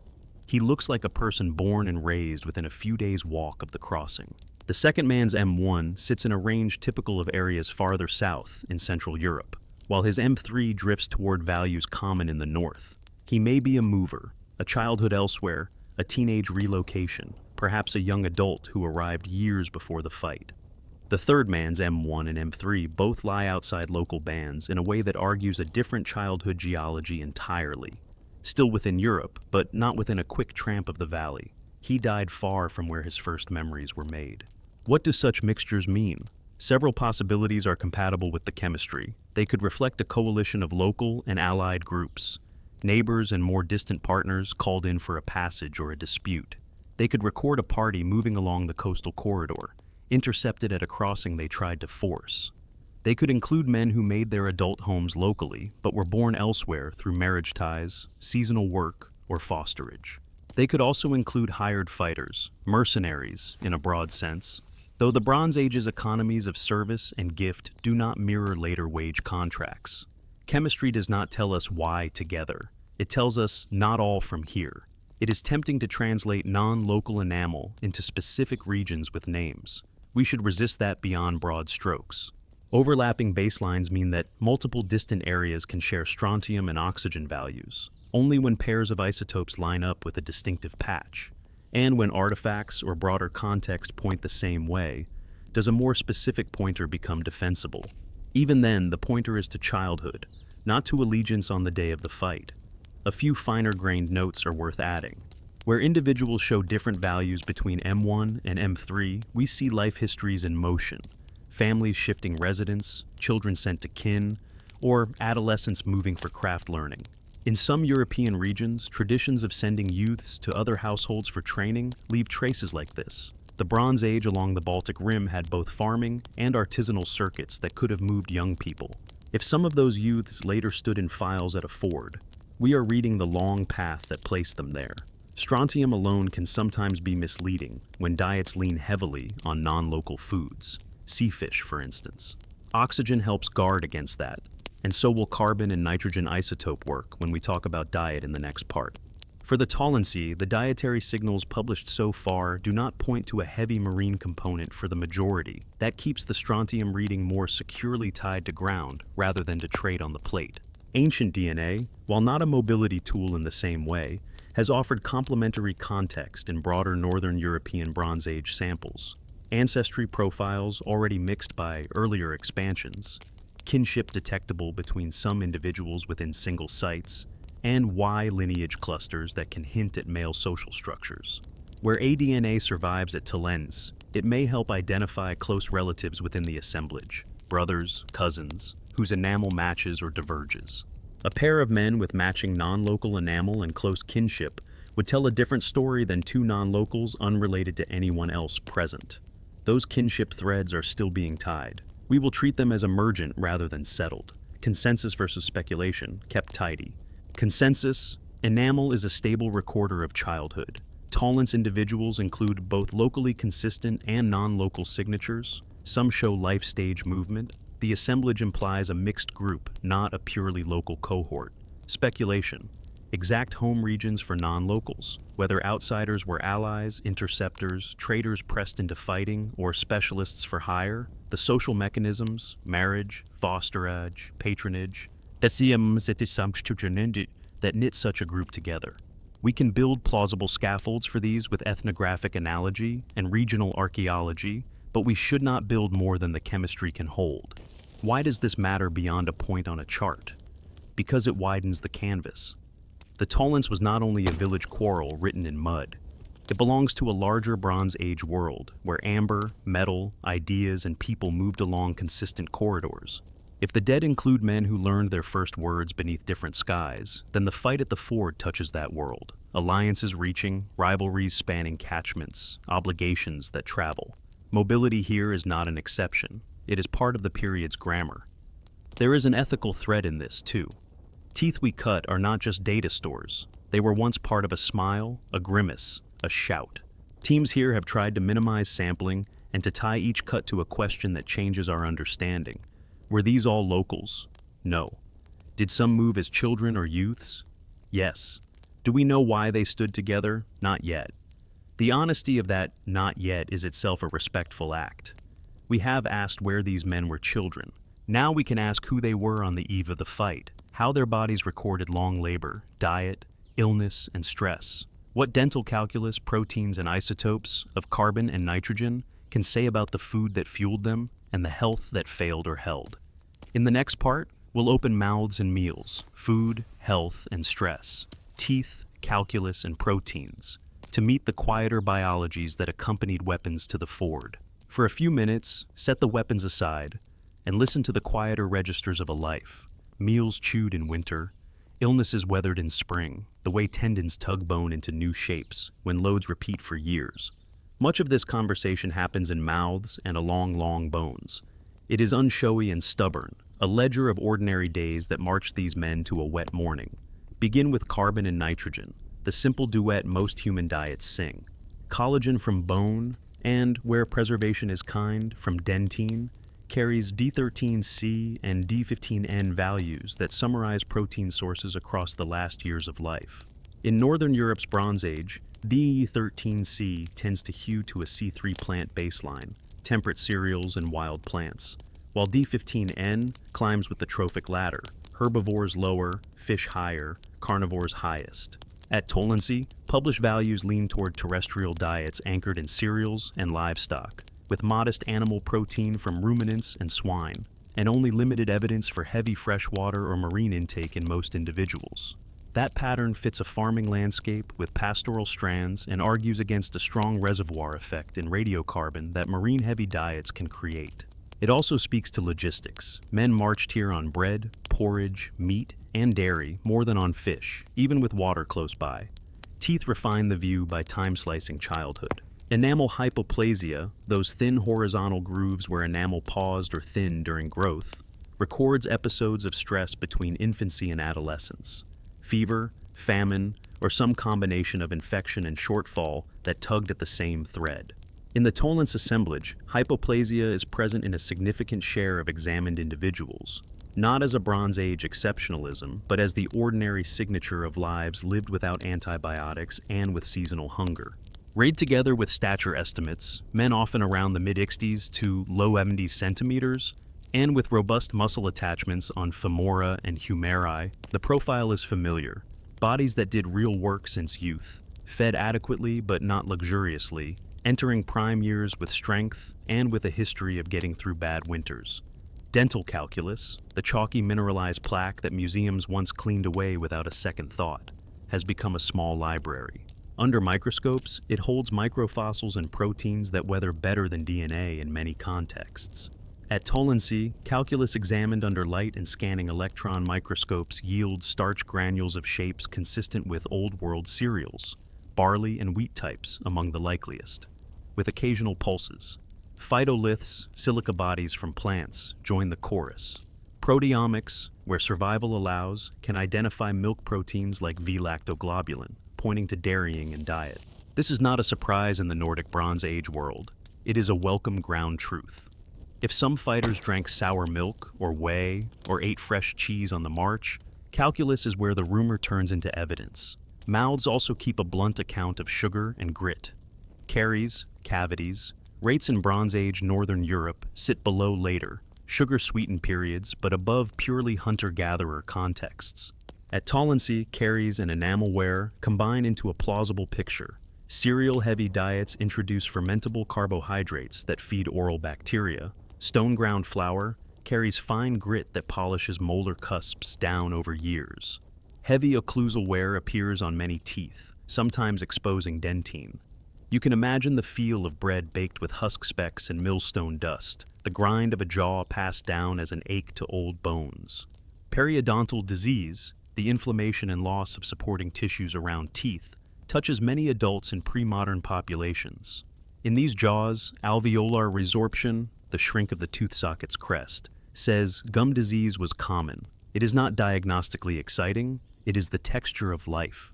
Chipping on incisors and canines sometimes marks habitual use of teeth as tools, biting cord, softening leather, reinforcing glimpses from earlier, hands that learn trades and mouths that join them.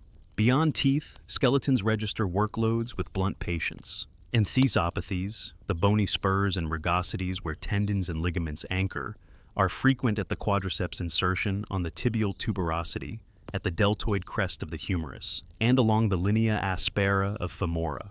Such changes accumulate under repeated loading, marching, lifting, drawing bows, carrying shields, hacking wood. They are not a job title. They are a resume of strain. On clavicles, robust curvature and surface texture track strong shoulder girdles. On vertebrae, Schmorl's nodes and marginal lipping can signal compressive loads over years, farm work, transport, and training more than sedentary craft. None of this proves professional soldiers in a modern sense. It does argue for men accustomed to sustained physical demands. Pathology whispers from a handful of bones. Healed rib fractures tell of accidents or fights survived. Tibial periostitis, new bone laid like a thin rind after inflammation, appears in some, consistent with infections or repetitive stress. Possible markers of anemia, like cribra orbitalia, porosity in the eye socket roofs, occur at low to moderate rates, a reminder that childhood disease and diet sometimes pinched iron or imposed fevers that demanded it. A few individuals show lesions compatible with specific infections, but we keep caution high. Many processes can pockbone. Where ancient pathogen DNA survives in dental pulp or petrous bone, we may refine these hints. In waterlogged contexts, such success is uneven. Protein work touches more than food. Collagen quality itself, yields, C/N ratios, speaks to preservation, not to health, but occasional proteomic traces beyond diet may hint at exposure histories. These are early days for battlefield proteomics. We keep enthusiasm in check and ask for results that change narratives, not merely decorate them. Let's link diet to movement. Earlier, we noted enamel oxygen and strontium pointing to non-local childhoods for some individuals. Carbon and nitrogen in adult bone add a late-life overlay. If a person grew up inland with one isotopic water signature but spent his final years near the Baltic Rim eating cereal and livestock diets like his neighbors, his collagen writes two addresses: childhood in enamel, adulthood in bone. Where such pairs exist, they support a story of migration followed by local residence long enough for bone to remodel. Years, not weeks. In other cases, enamel and bone both look non-local or both local. Mixed profiles remind us that the group at the ford included long-settled locals and men who had arrived within a time frame that varied from adolescence to later. Hydration and stress sharpen in the body's edges. Healed lines on long bones, the grip strength signatures and the breadth of metacarpals, and the common presence of calloused remodeling on perifractures all point to bodies that had already met danger before the final morning. This is a cohort practiced in recovering from harm. It is also a cohort in which illness left traces. Episodic enamel defects map childhood stresses across many lives. The fact that these men reached young or prime adulthood suggests resilience or care structures that bridged bad seasons. Ethical note kept close. The information we just walked through, what a person ate, whether their childhood was punctuated by fevers, how their tendons remodeled bone, comes from small cuts and powders taken from teeth and bones. Teams working in the valley have tried to ensure that each sampling decision has purpose and proportionality, that destructive methods are minimized, and that individuals are treated as people, not data bins. Publishing negative results, no milk protein here, collagen too poor to date, is part of that respect, because it keeps other teams from taking the same sample twice. Where does this leave our picture of the march to the ford? With bodies fueled by cereals and meat, hardened by load and habit, marked by childhood interruptions common to the time, and varied in origin, some local, some from farther afield. They were not supermen, they were not starving, they were human, prepared as people are prepared, by many small days added together. We have red teeth and meals, spurs and scars. To keep our footing, we should widen the frame of how we know beyond mouths and bones.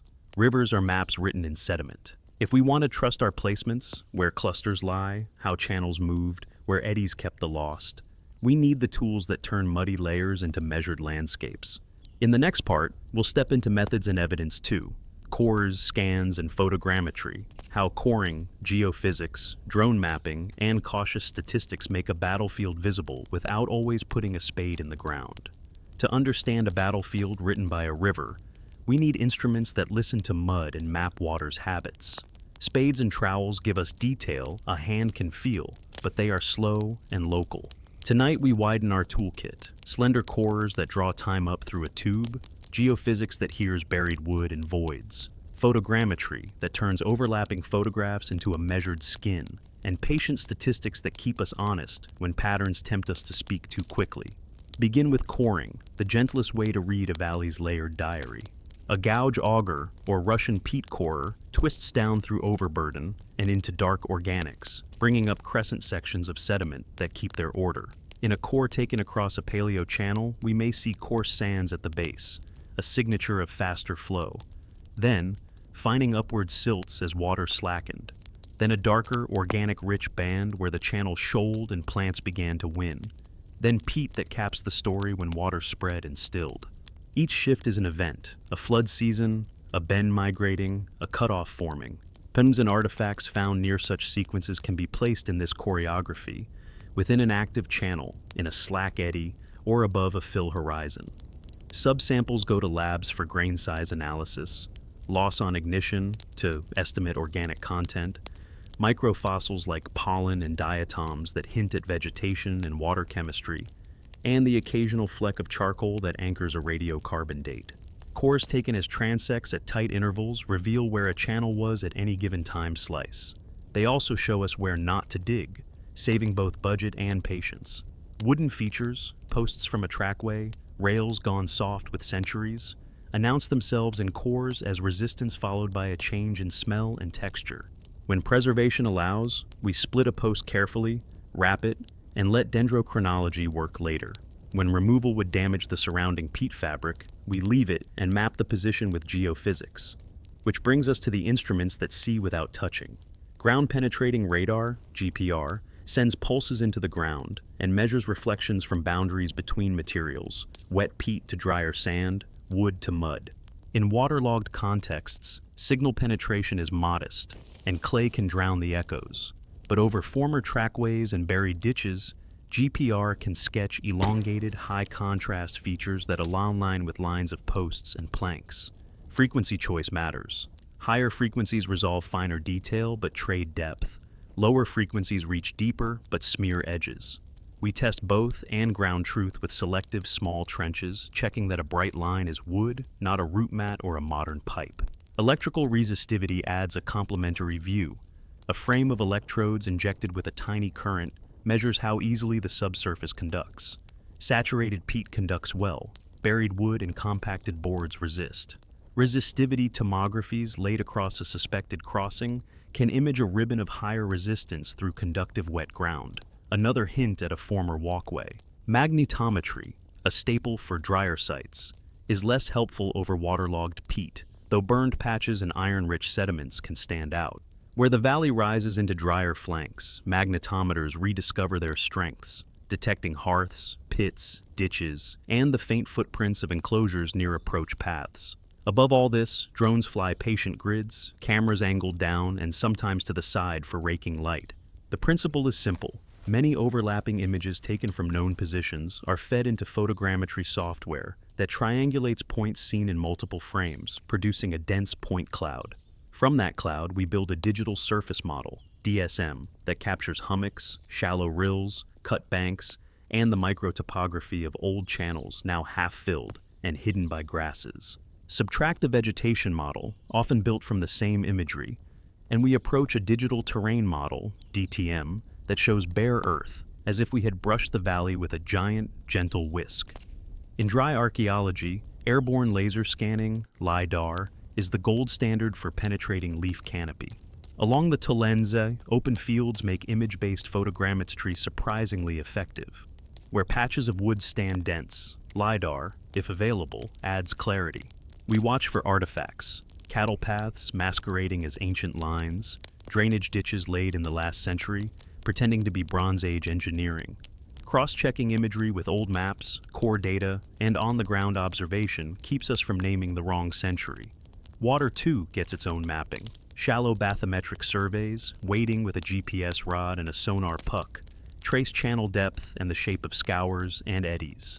Those maps, joined to seasonal discharge records, help predict where bodies and artifacts might concentrate. When an eddy's still water hugs the outside of a bend, we expect a pocket of articulation, bones kept together as joints stiffened and silt fell. Where the Thalweg, the deepest current, cuts close to a bank, we anticipate scouring and redeposition, a field of single bones and points, curated by turbulence. By overlaying fine spots across years onto these water maps, we separate genuine battlefield intensity from the river's habit of keeping certain places like tidy drawers. All these layers, cores, geophysics, photogrammetry, bathymetry, enter a geographic information system, GIS, the quiet workshop where lines, points, and surfaces talk to each other. Each fine spot carries attributes, artifact type, bone element, trauma notes, context notes, lab codes, kernel density estimation, KDE, then smooths point clouds to reveal hotspots, statistical hills where finds concentrate beyond random expectation. KDE is a visualization, not a verdict, but it guides questions. Why here? Is a hotspot at a bend an archive bias, a tactical pinch, or both? Ripley's K and other spatial statistics test clustering against null models, helping us avoid seeing armies in random scatter. Time joins space through Bayesian thinking. We feed radiocarbon dates, with their uncertainties, into models that respect stratigraphy. This layer is older than that, and allow for outliers. In return, the model returns posterior ranges that often tighten around the most probable window for deposition. When we attach those posteriors to spatial clusters, we learn whether separated hotspots could belong to the same short-lived event or require multiple episodes. We do not force a single morning unless the data whisper it. Where models suggest overlap, we speak softly, likely, not certain. Excavation strategy lives downstream from these maps. Rather than large, contiguous trenches, teams in wet valleys open windows, targeted test pits at the edges of erosion, narrow slots across anomalies, small expansions where articulated finds appear. Spoil is managed as if it were data, which it is, screened and logged so that the light and the small do not escape. Tooth crowns, tiny bronze fragments, fish bones that help, later in diet reconstructions. Wooden finds are kept wet in the field, wrapped in foil or damp cloth, transported cool. Every lifted object gets coordinates, orientation notes, photographs in situ, and immediate context descriptions. The result is a jigsaw whose pieces still know where they sat. Documentation is as important as discovery. High-resolution, ortho-rectified trench mosaics, images flattened and scaled, let us measure bones and planks in their original positions long after backfilling. 3D models of complex finds, captured by close-range photogrammetry, preserve relationships that drawing alone cannot. Public reporting, even of quiet seasons, prevents duplication and keeps the community's picture current. Null results, no features here, GPR MVs ambiguous, join the archive. They are honesty, not failure. We keep a running ledger of biases. First, recovery bias. What survives, bone, bronze, waterlogged wood, is not what was most common, textiles, leather, whole shafts. Second, hydrological bias. Eddies and scours shape where we find and how much. Third, sampling bias. Property boundaries, crops in the field, and budgets create gaps. Fourth, interpretive bias. We like stories that climax neatly at fords and fall cleanly into place. The Earth rarely loves our arcs. The antidote to bias is not hand-wringing, it is redundancy. Multiple lines of evidence converging, and transparency about what each line can and cannot bear. Ethical practice walks with method. Remote sensing allows a lighter touch on remains. Targeted excavation reduces disturbance. Conservation funds are budgeted alongside field days so that what we lift, we can keep safe. Destructive analyses are prioritized by potential to change an interpretation, not by convenience. Collaboration with local communities continues beyond permits. Landowners know their rivers' moods. Fishermen know where nets snag. Walkers notice bones bright after flood. All become co-authors of the map. By now, the valley is less mist and more measured ground. We have a surface model that shows trackway lips and old channels, cores that fix watery rooms in the right centuries, geophysical lines that sketch buried wood, and fine density hills that align with narrows. This is sufficient to attempt the question most people ask early, and archaeologists answer late. How big was this? In the next part, we'll bring numbers to heel, numbers and scale. How big was this? Walking through minimum individuals, plausible multipliers, archive biases, and the sober arithmetic that turns a river's quiet into an estimate. Counting the past is part arithmetic, part humility. Rivers are not kind to censuses. They keep some, lose others, and edit what remains with a hand we must learn to read. Still, people want a size. Was the Tollense a skirmish of dozens, a battle of hundreds, or something larger? Tonight we'll walk the careful routes that archaeologists take from bones and artifacts to orders of magnitude, setting out assumptions where we make them and guardrails where we might drift. Begin with the narrowest, most honest number, the minimum number of individuals, MNI. This is not an estimate, it's a floor. We line up duplicate bones that cannot belong to the same person. Left femora, right humeri, mandibles, and count the highest repeating element. Add age and sex assessments where possible to ensure we are not mixing a juvenile mandible into an adult tally. The MNI grows as work continues, because each season can add a new duplicate that forces the floor up. Whatever the current MNI, we won't fix it here because field seasons and lab checks can change it. It only tells us this much. At least that many people died in circumstances that placed their remains within the sampled river corridor. Now, how many does a river keep? That question invites multipliers, careful ones. Imagine layers of loss and selection stacked like panes of tinted glass. Pane 1, retrieval by the living. After violence, survivors and kin often remove dead and wounded from accessible ground. At a ford, with boards and shallow banks, many bodies on the approaches might be carried away, while those who fall in deeper channels are harder to find or to lift. The proportion retrieved depends on who held the field afterward, how fast water rose, and how long danger lasted. In some historical river fights, removal rates are high on banks and low in midstream. A conservative view here: many who died on land left little to the archaeological record. Many who died in water remained. Pane 2. Hydrology's bias. Eddies cradle articulated bodies. Scours break and scatter them. Bends hoard, straits pass. Fine-grained banks slump, re-exposing and reburying. The valley's bathymetry and flow patterns, which we mapped earlier, tell us where keeping is likely. If our trenches sample mostly the keep spots, because erosion reveals them and density calls us there, our MNI will be weighted toward those hydrological favorites, underrepresenting reaches where currents cleaned ruthlessly. Pane 3, preservation and recovery bias. Bone survives variably. Small elements are missed more often than large. Heavy artifact classes, bronze heads, wooden clubs, are overrepresented relative to perishable gear. Field logistics, property lines, crops, budget, shape where we can dig. All of that pushes the archive away from a fair sample. Given these pains, archaeologists sometimes borrow methods from ecology and demography to move from MNI to plausible totals. We'll outline 3, each with its honesty note. Density area extrapolation. Map fine densities, bones and artifacts, across well-sampled patches. Calculate an average density per square meter within the active archive belt, the swath along the channel where deposition and keeping converge, and multiply by the belt's length and typical width. Then convert bones to bodies using element frequencies and articulation rates. Honesty note: this method is sensitive to where you set your belt and to the temptation to pick good patches. It works best when multiple independently sampled stretches yield similar densities. Articulation-based scaling. In cities, articulated segments, torso with attached vertebrae, limbs with paired bones in place, appear alongside isolated bones. By modeling the expected ratio of articulated to disarticulated remains for bodies deposited together, then reworked for a certain time window, we can estimate how many original bodies would produce the observed scatter. Honesty note: this requires taphonomic parameters, how fast joints loosen, how far elements travel, that vary with temperature, flow, and season. Inputs we can bracket but not fix. Capture-recapture analogies. If 2 independent recovery methods sample overlapping stretches, say bank erosion picks versus diver transects, the overlap of individuals' elements identified by both can be used to estimate how many total are likely present but undetected.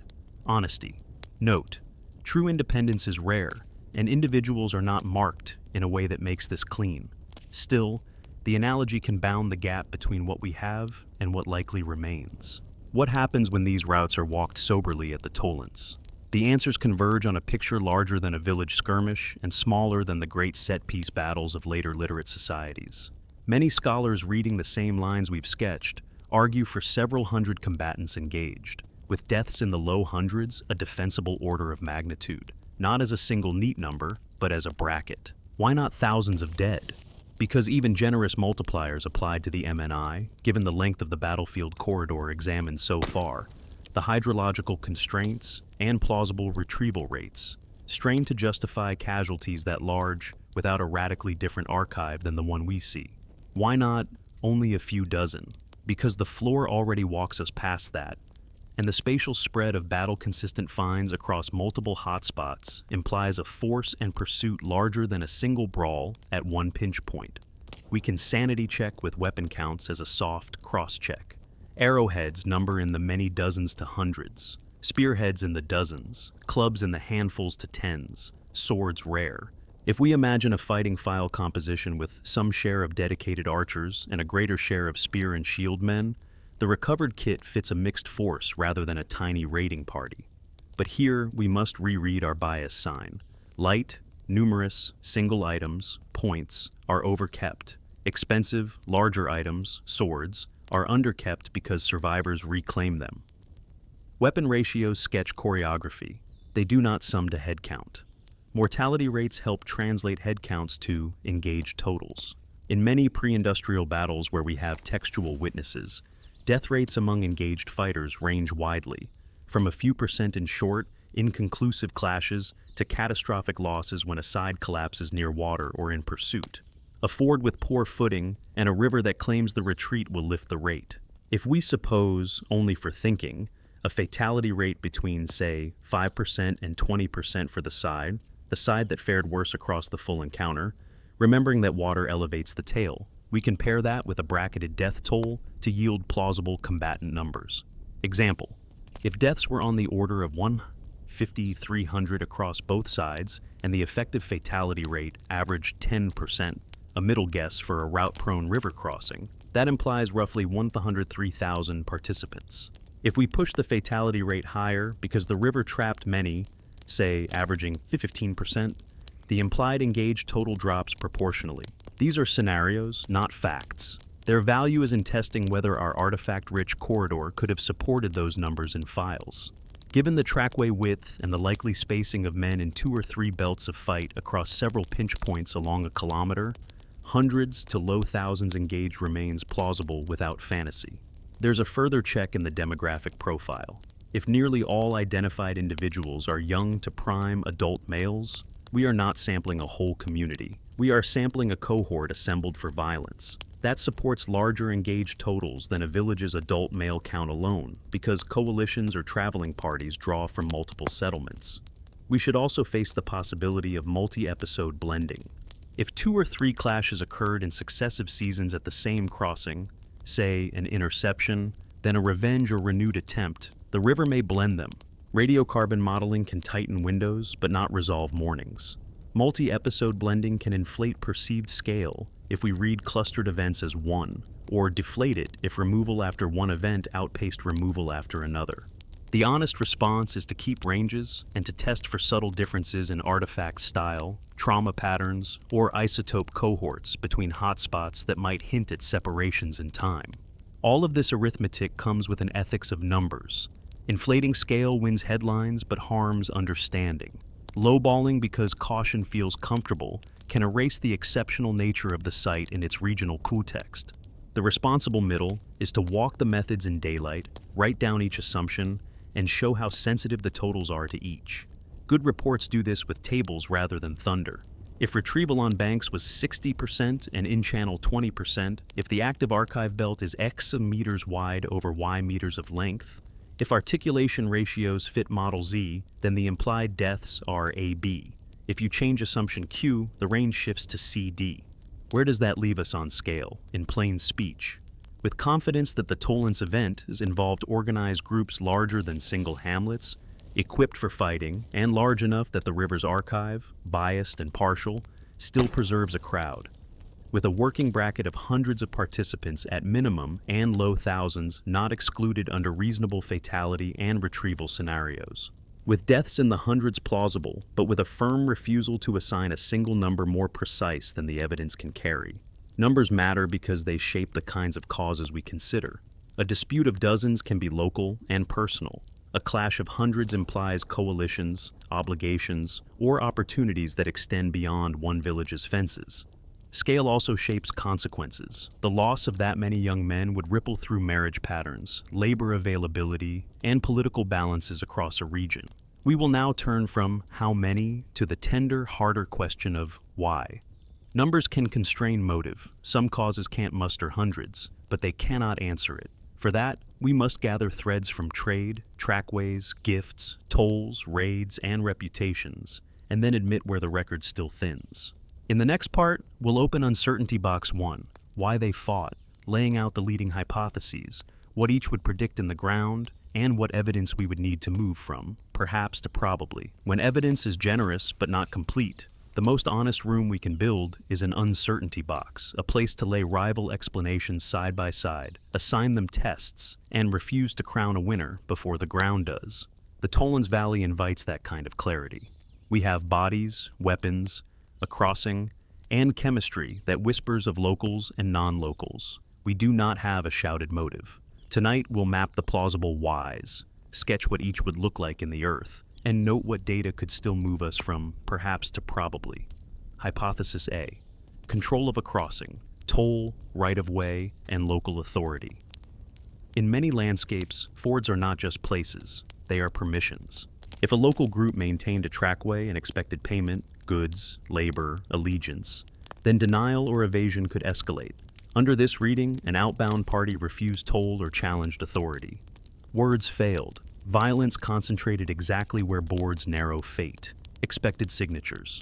Near the trackway approaches, we would expect traces of organized use beyond casual camping. Small fences, pits with repeated hearth debris, and a scatter of higher status items consistent with a residence or watch point. Isotopes might show a strong local component among one contingent, defenders, and a more mixed profile among the other, passers through. Weapon kit differences could be subtle but patterned. Defenders with more thrusting spears and clubs suited to tight ground. Attackers carrying more mixed kit including missile points. Tests still within reach. More systematic excavation of both banks for small enclosures or post alignments. Tighter spatial modeling of isotope cohorts to see if one cluster owns the crossing. Microstratigraphy seeking trampled surfaces and repair events on the trackway posts that coincide with weapon-rich layers. Dendrochronology may already say maintenance across decades. A burst of repairs just before or after the deposition window would strengthen an argument for contested control. Hypothesis B: interception, a coalition moving through, stopped by rivals. Imagine a group traveling along the coastal corridor. Traders, emissaries, raiders, met here by those who intended to turn them back. Violence would start as ambush, or as a blocked passage turned push. Expected signatures. A broader mix of enamel origins among the intercepted. Personal gear that skews toward travel. Tool knives, dress pins, small ornaments, rather than a purely martial kit. Perhaps more horse traces if movement was the point. The pursuers or interceptors might be more local in enamel and leave fewer travel markers. Trauma could show a first phase heavy and arrow injuries aimed at files on boards, followed by close quarters crush. Tests. Fine-grained comparison of artifact assemblages by hotspot. Are there clusters where travel kit and non-local enamel co-occur? Residue and use wear on knives, domestic tasks versus weapon edge maintenance. Re-examination of horse gear contexts. Are fittings disproportionately associated with one isotopic cohort? Bayesian modeling to check whether multiple, closely spaced episodes, interception, pursuit, blend into the same window. Hypothesis C: retaliation or feud, escalation, local quarrel that drew allies. A dispute born elsewhere, cattle, marriage, insult, could have ripened into a planned meeting at the ford, with neighboring groups called in. Expected signatures. 2 or more enamel cohorts that are each internally tight, neighbors rather than strangers from far horizons, artifact styles that echo 2 adjoining regions. Healed trauma rates might be high on both sides, reflecting a culture where conflict is not rare. The battlefield spread could be wider, with multiple pinch points engaged along a kilometer as different lines test crossings. Tests. Multivariate clustering of enamel plus oxygen plus artifact style to see whether the non-local mix resolves into a few nearby baselines rather than many far ones. ADNA for close-kin pairs within cohorts, brothers, cousins, suggesting allied segments. Microtypology of bronze prints. Do, tang shapes, or socket fashions sort neatly into 2 regional sets. Hypothesis: raid and counter-raid, taking goods or people caught at the return. In many riverine worlds, raids strip wealth, animals, metal, people, and speed matters. A returning party burdened with goods is slower at fords. Pursuers know this. Expected signatures. A minority of non-combatant markers, adolescents or women, mixed into one cluster. Dress fittings or ornaments concentrated on one side and torn or cut in ways consistent with hurried removal. some trauma from behind on fleeing bodies. An episodic feel, blended mornings, if pursuit took time to arrive. If animals were driven, hoof churn signatures might be visible in trampled layers approaching the crossing. Tests. Thorough resieving of spoil from suspect hotspots for small ornaments often missed. Use wear on pins, garment versus hair. Spatial analysis of back entry wounds versus forward entry wounds.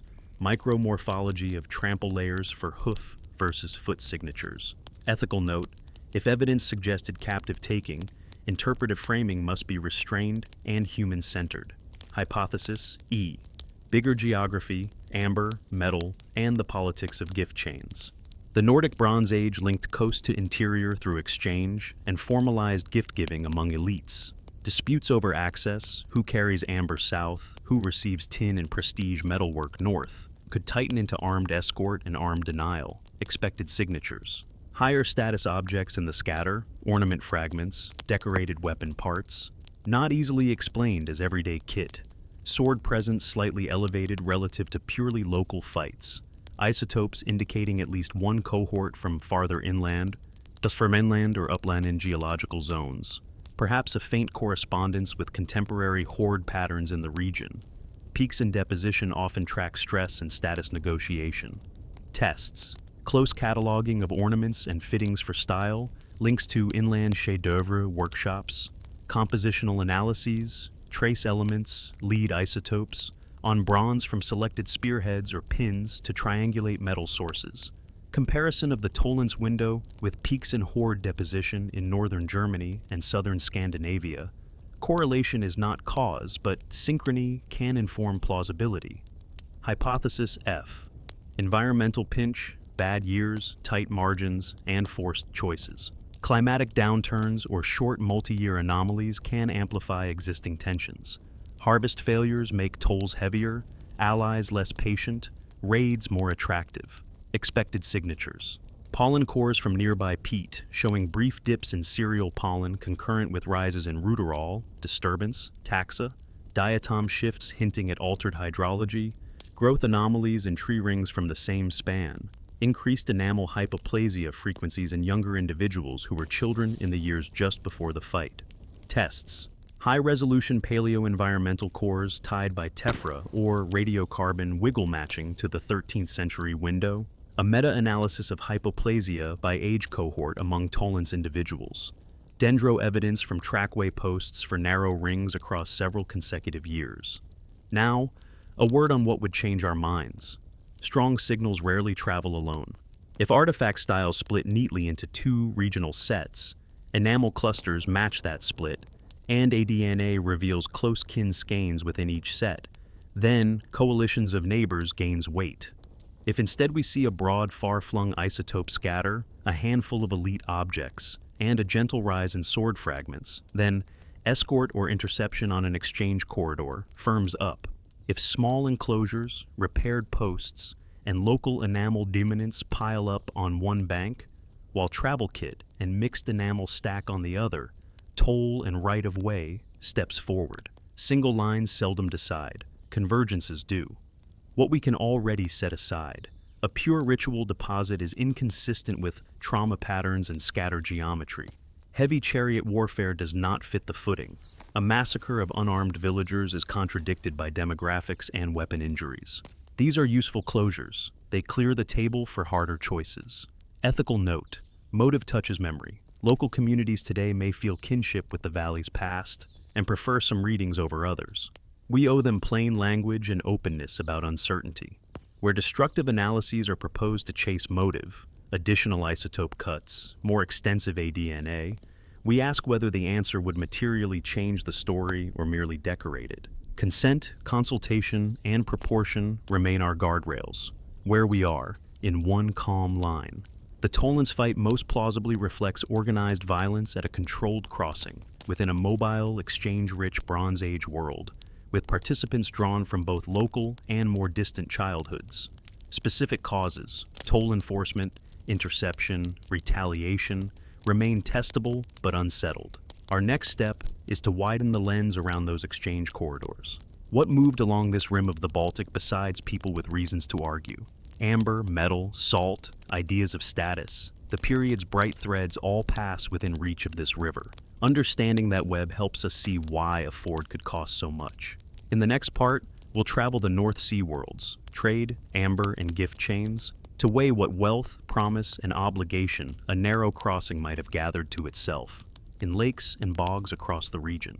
Scholars read these in several keys: offerings to powers, savings accounts with ritual wrappers, political signals, craft caches, or mixtures that shift over time. Whatever the mix, peaks and valleys in hoard deposition and sometimes correspond to stress or reorganization in exchange systems. If the Tollense event lies within such a pulse, the ford may feel its tug, not as cause but as stage, a place where wider adjustments played locally. We should be crisp about consensus and room for debate. Consensus: the Nordic Bronze Age maintained long-distance exchange of amber and bronze. Waterways and trackways structured movement.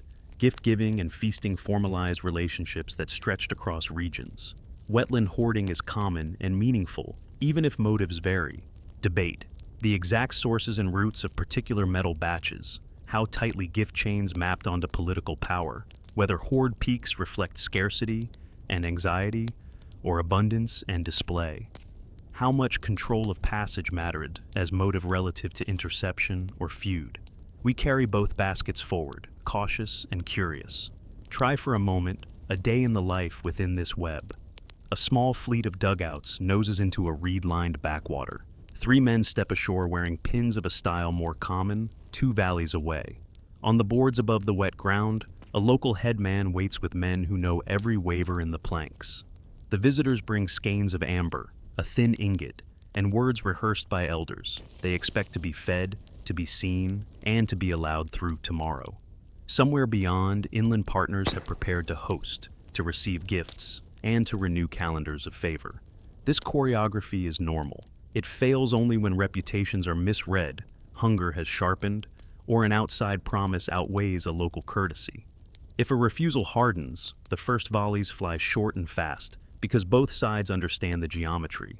To control the crossing is to control the sentence. This world is not only objects, it is also stories about right conduct. Who may claim toll? Who must accept escort? What counts as insult? Oral law travels alongside amber, held in the mouths of those who have the right to decide and the charisma to make decisions stick. The Tollense fight may be a moment when 2 readings of law met on a wet morning, one insisting on dues, the other insisting on passage. Both backed by men who had been fed at many feasts and believed they stood inside strong chains of obligation. An ethical note belongs even in this macro view. When we speak of gift chains, it is easy to romanticize and to understate coercion. Gifts can bind generously, but they can also bind tightly. Refusing a gift in such societies can be dangerous. Accepting one commits a household to future return. The men who died at the ford stood not just in files, but inside contracts. Some embraced, some endured. What does this continent of context do for our small valley? It reshapes scale and cause. A fight of dozens can be local spite. A fight of hundreds more likely means exchange lanes under stress. A coalition moving, a refusal met, an interception calculated. It also reframes aftermath. The loss of many young men in one region would ripple along gift chains, forcing renegotiations of who holds which seats, who can deliver on which promises, and how quickly another crossing must be maintained or abandoned. We will bring this wider lens back to the ground in the next part by looking not at fighters, but at those who shadow them. The cooks, the carriers, the healers, the scavengers who follow disaster, and the living who came after to tend or retrieve. A battlefield is never only the morning itself.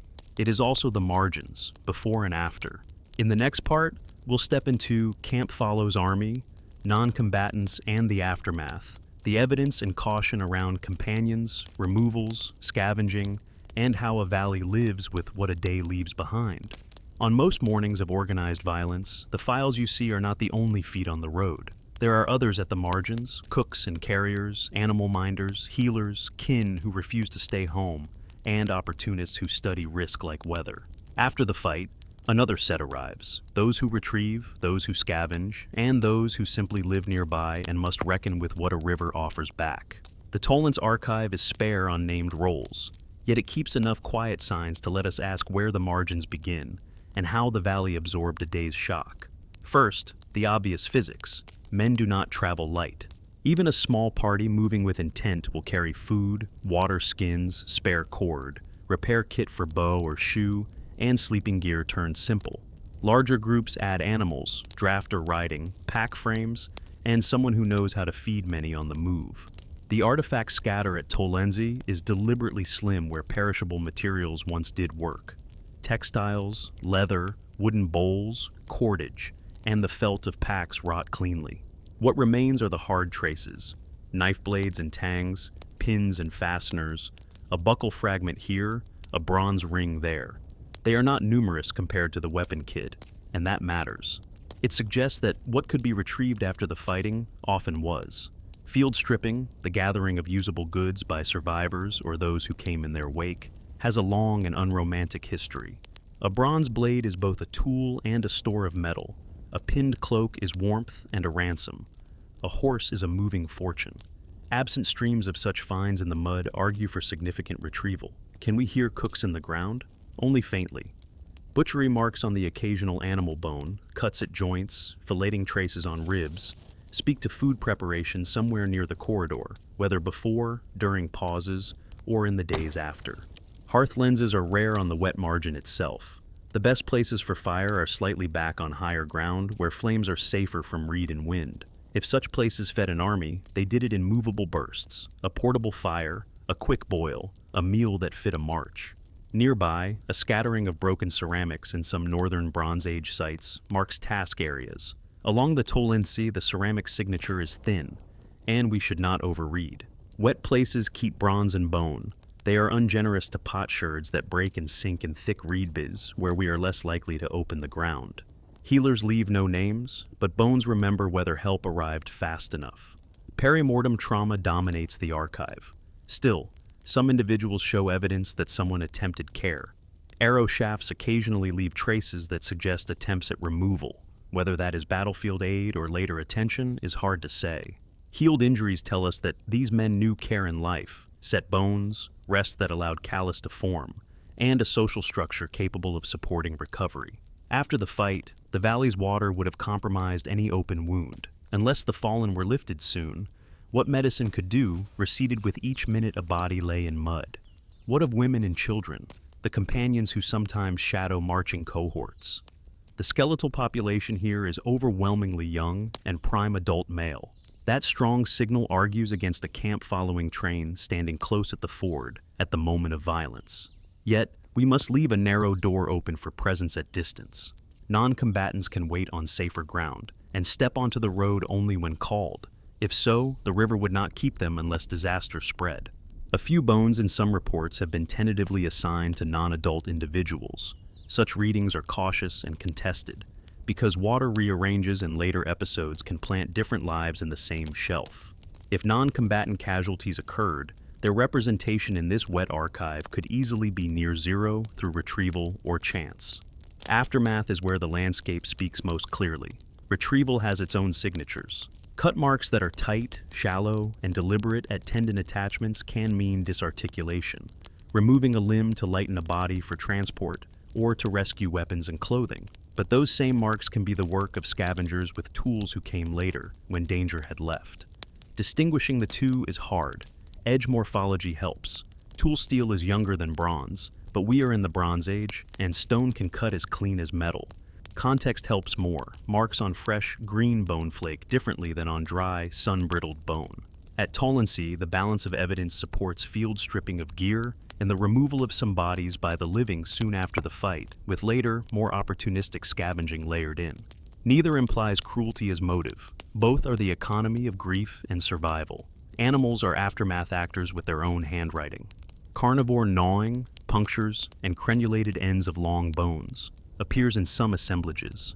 At Tollense, gnawing is present but not dominant, consistent with rapid burial by silt in parts of the corridor and with cold water limiting activity. Bird scavenging can scatter small bones. Fish can abrade edges. Again, the river edits. Where eddies cradled, articulation survived. Where banks slumped or currents bit, bones traveled until they caught in reed or root. The living who returned for kin would have learned quickly where the river kept its dead and focused their searches there. That kind of quiet knowledge does not fossilize. It persists as habit and story while memories last. Was there any attempt to mark or memorialize? The valley does not advertise monuments.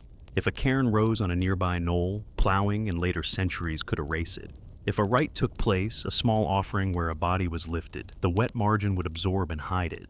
In other North European wetlands, weapon bundles bent or broken have been placed intentionally. The Tollense pattern resists a reading of massed, formal deposit. Still, a few objects, broken in ways that feel deliberate rather than post-depositional, sit in contexts that allow for gesture. We keep such readings small.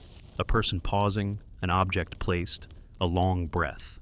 The best memorial here may simply have been the continued maintenance of the crossing, or, conversely, its abandonment if repair became too heavy with memory. Local communities living with the valley would have managed hazards and stories. Floods re-expose. Children find what floods give. Farmers tidy what banks show and decide whom to tell. The modern story of the site's discovery began with such everyday acts. That continuity reminds us that aftermath stretches across centuries. First the morning after, then the season after, then the years when younger men stare at the boards and calculate risk, and finally the centuries when wood surrenders and peat holds what it can. Each phase writes its own edits. As archaeologists, we try to separate those hands. Immediate retrieval versus later tidying, Bronze Age tool marks versus early modern curiosity, carnivore tooth versus trowel slip. Ethical practice draws a straight line from aftermath then to aftermath now. Handling human remains from conflict demands tone and proportion. Displays, if any, should teach rather than thrill. Sampling should be argued case by case. Descendant and local communities should be partners in decisions about curation and, where requested and feasible, reburial. The river kept these people. We should not turn them into spectacle. One more shadowed group belongs in this part. The living who came to strip metal, not out of disrespect, but out of need. In many wetland battle contexts, survivors or later locals remove swords and spearheads from bodies or the bank. At Tollense, the relative scarcity of swords, despite other evidence for their presence, is best explained by such recovery. By reading that absence as a human act, we restore agency to people, otherwise reduced to victims or data. The poor do not ignore bronze. The grieving do not leave a brother's sword to the reeds. When we gather these threads, the margin looks like this. Companions at some distance rather than close on the boards. Rapid retrieval where ground allowed. Field stripping of gear by both sides and possibly by locals. Scavenging limited by water's cold and quick silt. Little formal memorial visible, though gestures may lie small in the mud. A valley that learned to live with its own archive, quietly. In the next part, rumors roll in with the hoofbeats. We'll take up myth versus evidence too. Chariots, horses, and the sound of wheels, what the terrain allows, what the finds demand, and what images we must retire in a wet place where planks flex and reed beds whisper. Hoofbeats travel faster in stories than in mud. Say, Bronze Age, and mines summon wheels with scythed hubs, teams trained to pivot, nobles riding above the press with reins at the waist. Along the Baltic Rim, add ships carved on rock, longboards with crews like comb teeth, and it's easy to hear a thunder that the Tollense's reeds cannot carry.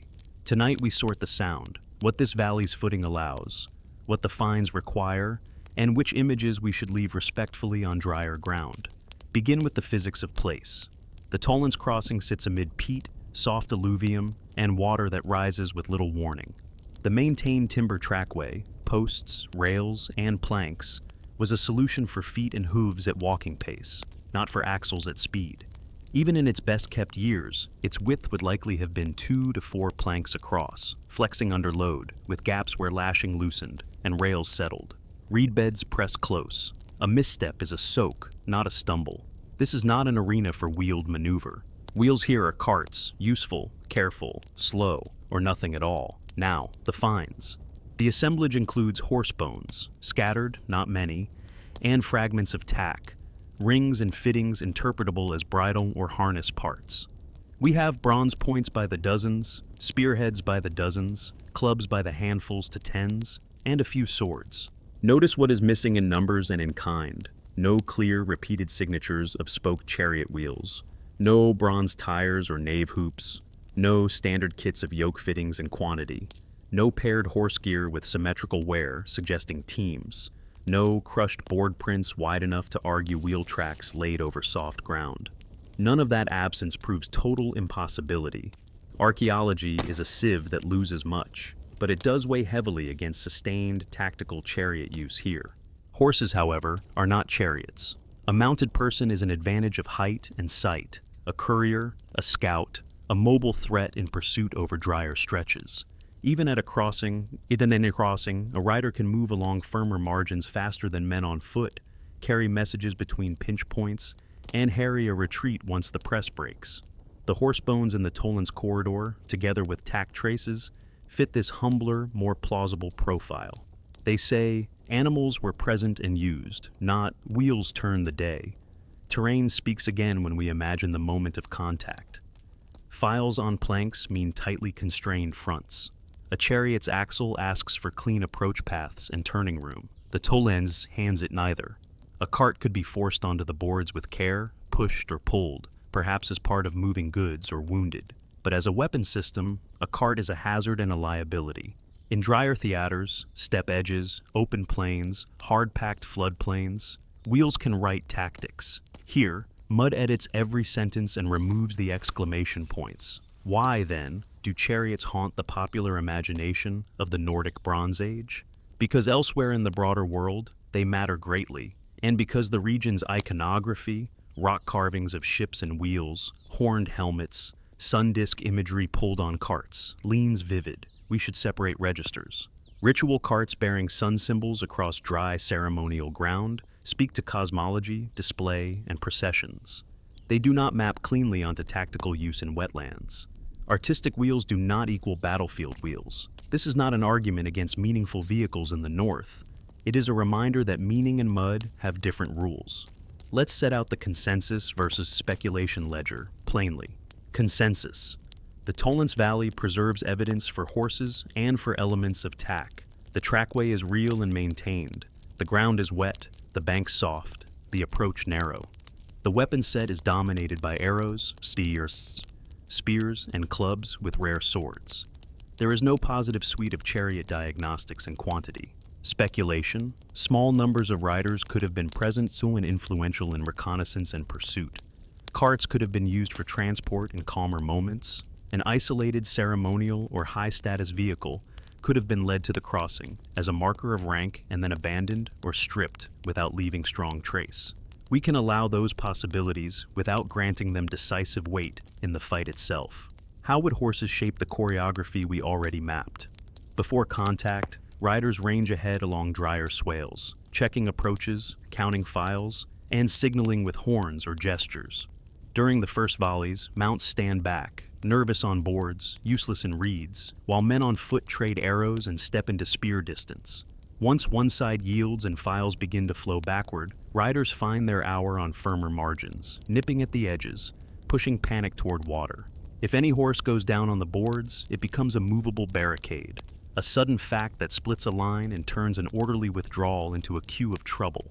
In the aftermath, horses help carry messages, ferry wounded on improvised drags, and haul salvage. None of this asks for wheels. All of it asks for hooves and patience. Could the Tollense have seen a deliberately wheeled attempt? An elite's chariot brought a symbol and, in a burst of confidence, urged toward the crossing? In a story, yes. In the mud, the incentive is poor and the risk extreme. A stuck axle blocks friends as surely as foes. A broken wheel is a scene, not a tactic. Had a chariot perished on the boards with its hardware, naves, linchpins, hub fittings, we might have a tale to tell. In their absence, humility keeps us walking. A brief detour into biomechanics clarifies why clubs loom large here. In tight, unstable footing, power must come from short arcs, and balance must be recoverable mid-swing. A club's mass and forgiving geometry let a fighter strike without precise edge alignment, through rain and spray, into moving targets at elbow range. Swords, beautiful in workshops and deadly in practiced hands, are less forgiving when feet slide and hands are cold. Mounted men with swords become tall targets when hemmed against reeds. This, too, reduces the tactical value of a wheeled system, designed to deliver cutting power from stable platforms on firmer ground. We should also remind ourselves that bronze economies prize metal. If chariots and wheel fittings were here in any number, survivors would have stripped them eagerly. Yes, rivers keep secrets, but even secret keepers tend to keep bronze. The club-heavy spear and arrow grammar preserved at Tollense reads as it was written, "A wet fight." Why spend so much time refusing a dramatic picture? Because refusing the wrong drama protects the right one. There is nothing small about organized groups meeting at a crossing under volleys, breaking planks, and vanishing beneath water heavy with silt. There is nothing dull about a club dent echoing exactly in a cranial fracture, or a parry break on a forearm lining up with a right-handed strike, or a radiocarbon window tightening around a century, when gift chains across the north strained and held. The Tollense does not need wheels to matter. It needs us to let it be itself, a northern river that kept more of a morning's hard truth than most waters do. For completeness, a note on comparative contexts. Other European wetlands yield weapon deposits, sometimes deliberate, sometimes accidental, where chariot gear does occur, but typically in assemblages tied to different landscapes and rituals. Along this Baltic rim, the stronger analogies for the Tollense come from river crossings and bog-edge finds with mixed kits and trauma-heavy human remains. Our valley sits comfortably in that family. Set the myth aside, we keep the useful remainder. Horses present, riders plausible, carts for logistics, no wheeled shock. The noise in your inner ear, wheels and shouts, fades to a steadier sound. Boot suck, breath, arrow hiss, wood on bone, the sudden quiet of someone going under. It is a smaller, truer soundtrack for a wet place. With wheels retired and hooves kept modest, we can face the political map that ring this ford. Not empires, but chiefdoms and alliances, households with names, law at crossings, and the ways authority coagulates around wood laid over mud. In the next part, we'll open political geography, chiefdoms, alliances, and law of the ford, a calm walk through how power likely looked in this corner of the 13th century BCE and what it means for who could muster men at a river. Power in the 13th century BCE along the Baltic Rim is not an empire riding lines on a map. It is a fabric, woven out of households with names, high farms that command views, burial mounds that anchor memory, and routes of exchange that braid coast to interior. If we ask who could muster the bodies that met on the Tollense, we should picture not palaces but halls, not bureaucracy but reputation, not written decrees but voices that carry and obligations that hold. Tonight, we'll sketch that fabric with care, keeping consensus and speculation in their proper bins. Begin with the household as the engine of politics. In this world, a big house is both literal and social, a dwelling complex on a rise with stout timbers and storage that speaks of surplus, a cluster of dependents and clients, a leader whose name matters at feasts. Such houses gather retinues, kinsmen, sworn companions, young men fostered from allied families, who eat at the host's hearth, work his herds and fields, and answer his calls. The hall is where gift exchange formalizes status. Blades and pins given, amber returned, promises bound with food, drink, and the eyes of witnesses. When a crossing needs to be kept, these are the houses that can send men to the boards before dawn. Beyond the house lies the district, a scatter of farms on light soils, mounds pricking ridgelines, small enclosures that guide stock and mark tenure, wetlands where offerings speak in bronze. Ties between districts are maintained by marriage, fosterage, and feasting. A daughter sent to a neighbor's hall is a peace. A boy raised for a season in another household learns both skills and loyalties. Feasts stitch calendars together and make debts delicious. In this fabric, names earn a radius of response. Some leaders can call hands from 3 villages. A few can draw from a valley and beyond. The currency of this politics is prestige goods and dependable hospitality. Bronze that gleams in lamplight, amber strings graded by color and size, imported blades that carry the accent of far workshops, vessels heavy enough to make wrists remember, and the ability to feed many, to kill cattle without counting too closely, to pour drink until speech runs warm, to send people away heavier and bound. In such economies, wealth travels not only on wheels and boats, but in promises remembered. When those promises are challenged, say, at a crossing where dues are claimed or denied, the response is measured in how many stand up at once and how well they stand together. Where do rules come from in such a world? From customs of the road and law at the ford. Passages are not ownerless. A household that maintained a trackway might hold the right to host and to charge what the community tolerates. The tolerance is not infinite. A leader who exacts too much will find his neighbors colder at winter feasts. Conversely, a party that refuses a fair due insults not only one house, but the web of courtesy that keeps traffic safe. These are oral laws, taught in stories. The tale of the stingy host whose line thinned. The tale of the arrogant travelers who were turned back. Law here is relational and reputational, and therefore brittle when pride sharpens. Into this comes the exchange corridor, a predictable flow of amber outward and bronze inward, of messengers and news, of visiting craftsmen who tune sockets and straighten edges, of youth sent to learn and to return with new songs. Predictability has two faces. It enables planning and it invites interception. A name powerful enough to demand escort through a neighbor's ground may be welcomed or resented.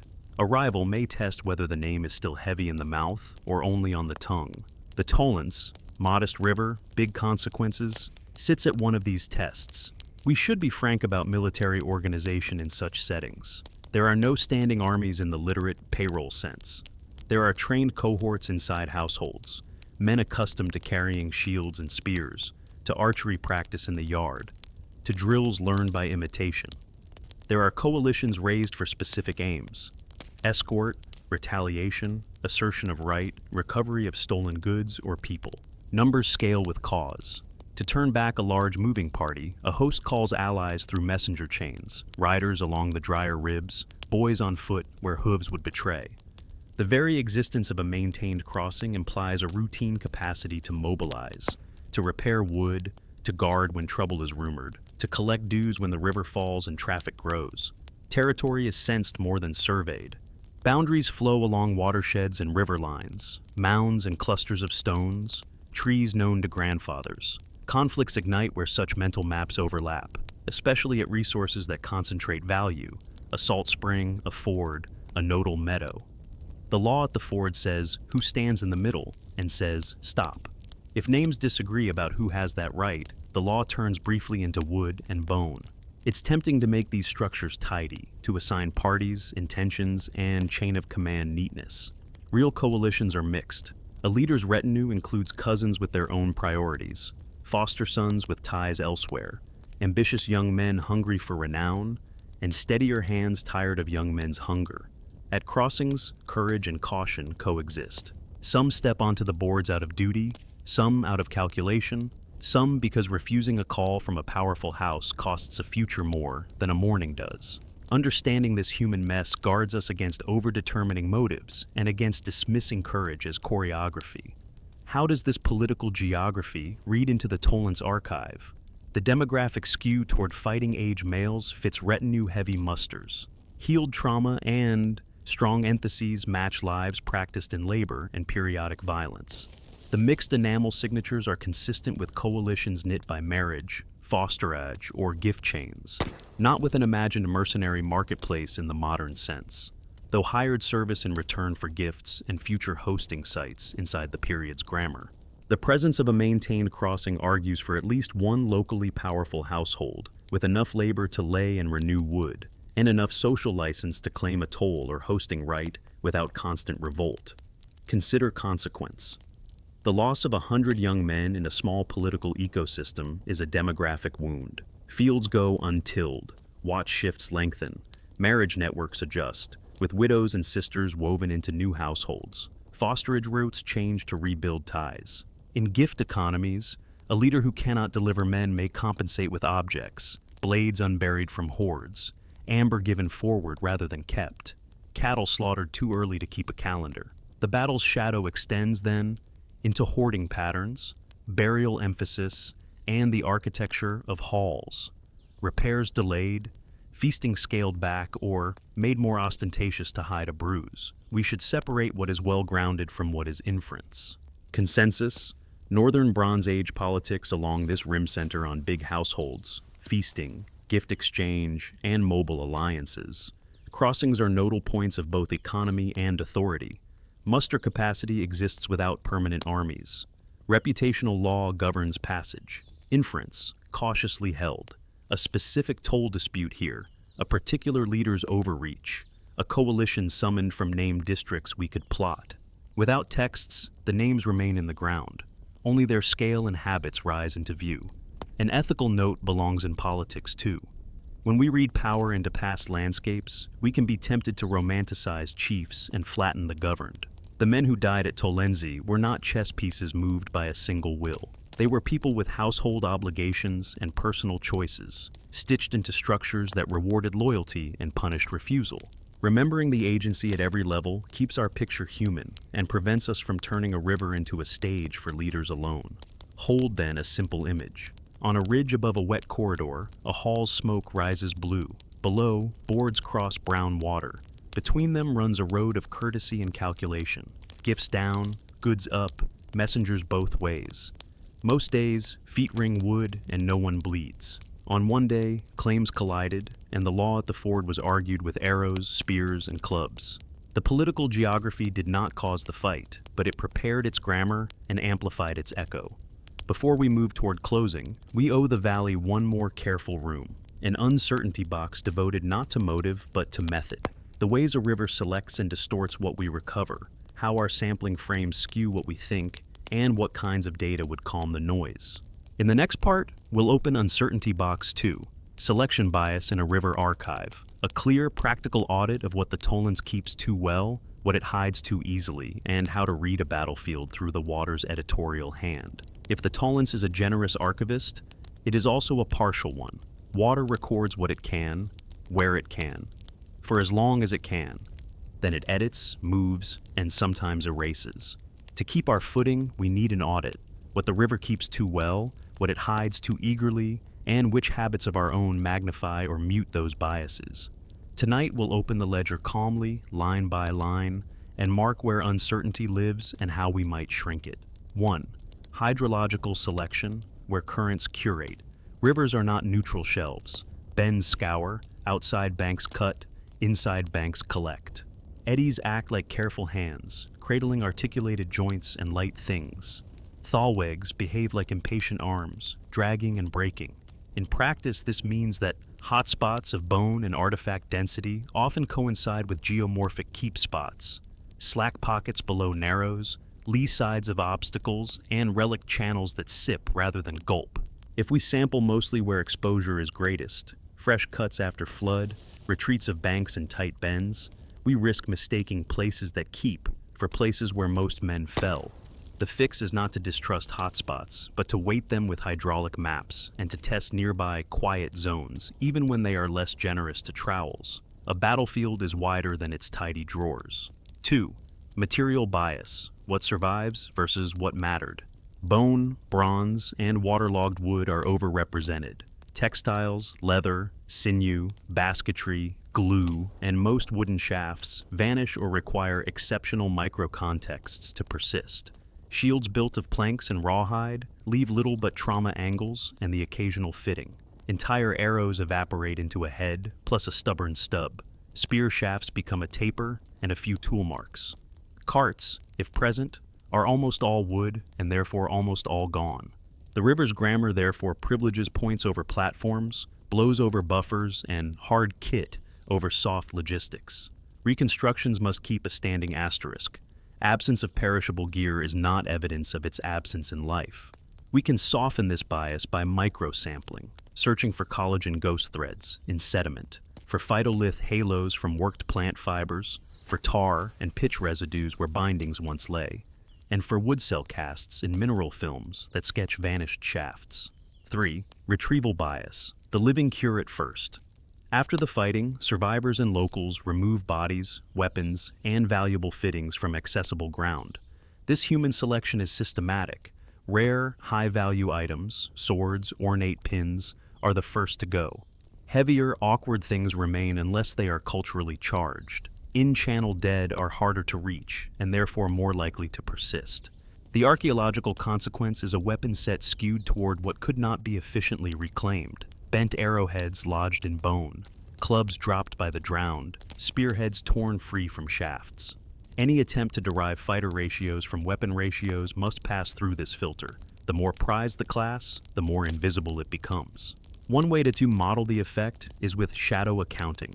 For every class that is scarce yet socially valuable, we estimate plausible removal rates under different post-battle scenarios and watch how our inferred totals change. If conclusions swing wildly with small adjustments, that line of inference is fragile. 4. Time blending. One river, multiple mornings. Radiocarbon windows and stratigraphy suggest a 13th century focus, but rivers do not honor our wish for single events. A maintained crossing can attract violence again. Floods can rework old deposits into younger contexts. Bank slumps can deliver earlier or later material into the same shelf. The signature of time blending is a gentle heterogeneity, subtle differences in artifact style between hotspots, a long tail and calibrated date distributions, recurring microstratigraphies that show minor scours and refills within the same century. Our guardrail is Bayesian modeling with explicit phase structures, one short episode, several brief episodes, tested against outlier handling and stratigraphic priors. Where models cannot decisively choose, our language must not pretend they have. 5. Sampling frames, what access and seasons allow. Property lines, crops and field, funding cycles, and flood timing shape where and when we dig. A dry autumn exposes banks. A high water spring hides them. Drones fly when farmers agree. Cores go in where machinery can stand. This logistical bias is mundane and strong. The remedy is transparent maps that show not only finds but also could not sample and did not sample zones, repeated low-impact surveys, e.g., kayak-based bathymetry and bank scans, to watch seasonal changes, and deliberate test units in low-probability areas to calibrate absence. 6. Observer bias, the patterns we love too much. Archaeologists, like all readers, enjoy tidy arcs, fights that climax at a ford, neatly bilateral lines, cause mapped to effect. The river's scatter tempts us to connect clusters into narratives that feel right. Protection here comes from statistical humility, pre-registering hypotheses where possible. This density should align with this eddy, this artifact style should cluster with this enamel cohort, then reporting results even when they refuse to behave. Visualizations help and hurt. Kernel density can illuminate, it can also seduce. Pair it with Ripley's K, Monte Carlo simulations, and leave room in captions for pattern likely driven by hydrology. 7. Taphonomic overprint, the signatures of water and time. Perimortem fractures can sometimes be mimicked by later bending under weight in saturated contexts. Surface abrasion can remove cut mark edges. Root etching can masquerade as micro-scratching from tools. Our defense is microscopes, experimental reference sets, and blind tests. Analysts reading slides without context, compared afterward. Where ambiguity remains, we classify accordingly, possible but not secure, and prevent single specimens from carrying arguments they cannot bear. 8. Numbers uncertainty, from MNI to meaning. We walked the arithmetic in part 12. Here we emphasize sensitivity. If a plausible range for engaged fighters hangs on two inputs, active archive width and bankside retrieval rate, then future work should target those. That means coring transects to better bound the deposition belt and ethnographic, historical analog modeling for removal under similar hydrological and social constraints. Publish the sensitivity table with conclusions. Let readers see how fragile or robust each rung is. 9. Isotope baselines, maps that blur at the edges. Non-local childhoods are central to the Tollense story. Yet 87 SAR, 86 SAR, and D18O read against regional baselines that are mosaics, not clean fields. Glacial tills, marine aerosols, micro-terrains, all complicate inference. Baseline maps must be dense, public, and iteratively improved. When enamel values match multiple distant patches, say so plainly. Strengthen triangulation by pairing senior and O with carbon-nitrogen diet profiles and, where survival allows, lead isotopes in bronze from associated artifacts. Convergence raises confidence. Any single isotope, alone, should spin only a soft compass needle. 10. Reporting bias. Silence as an outcome. Negative results. No DNA preserved. No milk proteins here. GPR ambiguous in this sector are as shaping as positive ones. When they go unpublished, future teams resample the same individuals, spend funds repeating reasonable failures, and compound destructive impacts without informational gain. The antidote is a culture of completeness, gray literature archived accessibly, supplementary tables of attempted failed alongside attempted succeeded, and a community norm that credits careful nulls. How do we shrink uncertainty without pretending to abolish it? Triangulate methods. If a hotspot is read as a tactical pinch, support it with bathymetry, core stratigraphy, and independent seasons finds, not just one dramatic trench. Temporal bracketing. Dendro dates on trackway repairs bracketing, radiocarbon windows on bone, tighten the event frame without promising mornings. Targeted micro-excavations. Small deep windows through channel fills at quiet spots can test whether absence is hydrological or historical. Experimental taphonomy. Modern analogs, pig longbones in controlled flows, wooden shield facsimiles in peat tanks, calibrate breakage and survival. Publish the setups so others can critique and repeat. Open data, GIS layers, trench mosaics, raw isotope values with pre-treatment metrics, and code for Bayesian models let many eyes test the same valley. The river keeps bones, we should keep methods transparent. An ethical thread runs through every line. Each new test extracts a cost, from a person's tooth, from a plank, from a context that will never be untouched again. The river's archive is finite. Bias audits help us spend that finitude wisely, to prefer samples that can arbitrate between hypotheses, to avoid serial resampling of the same individuals, to distribute analytical work across collections so no single shelf bears the brunt.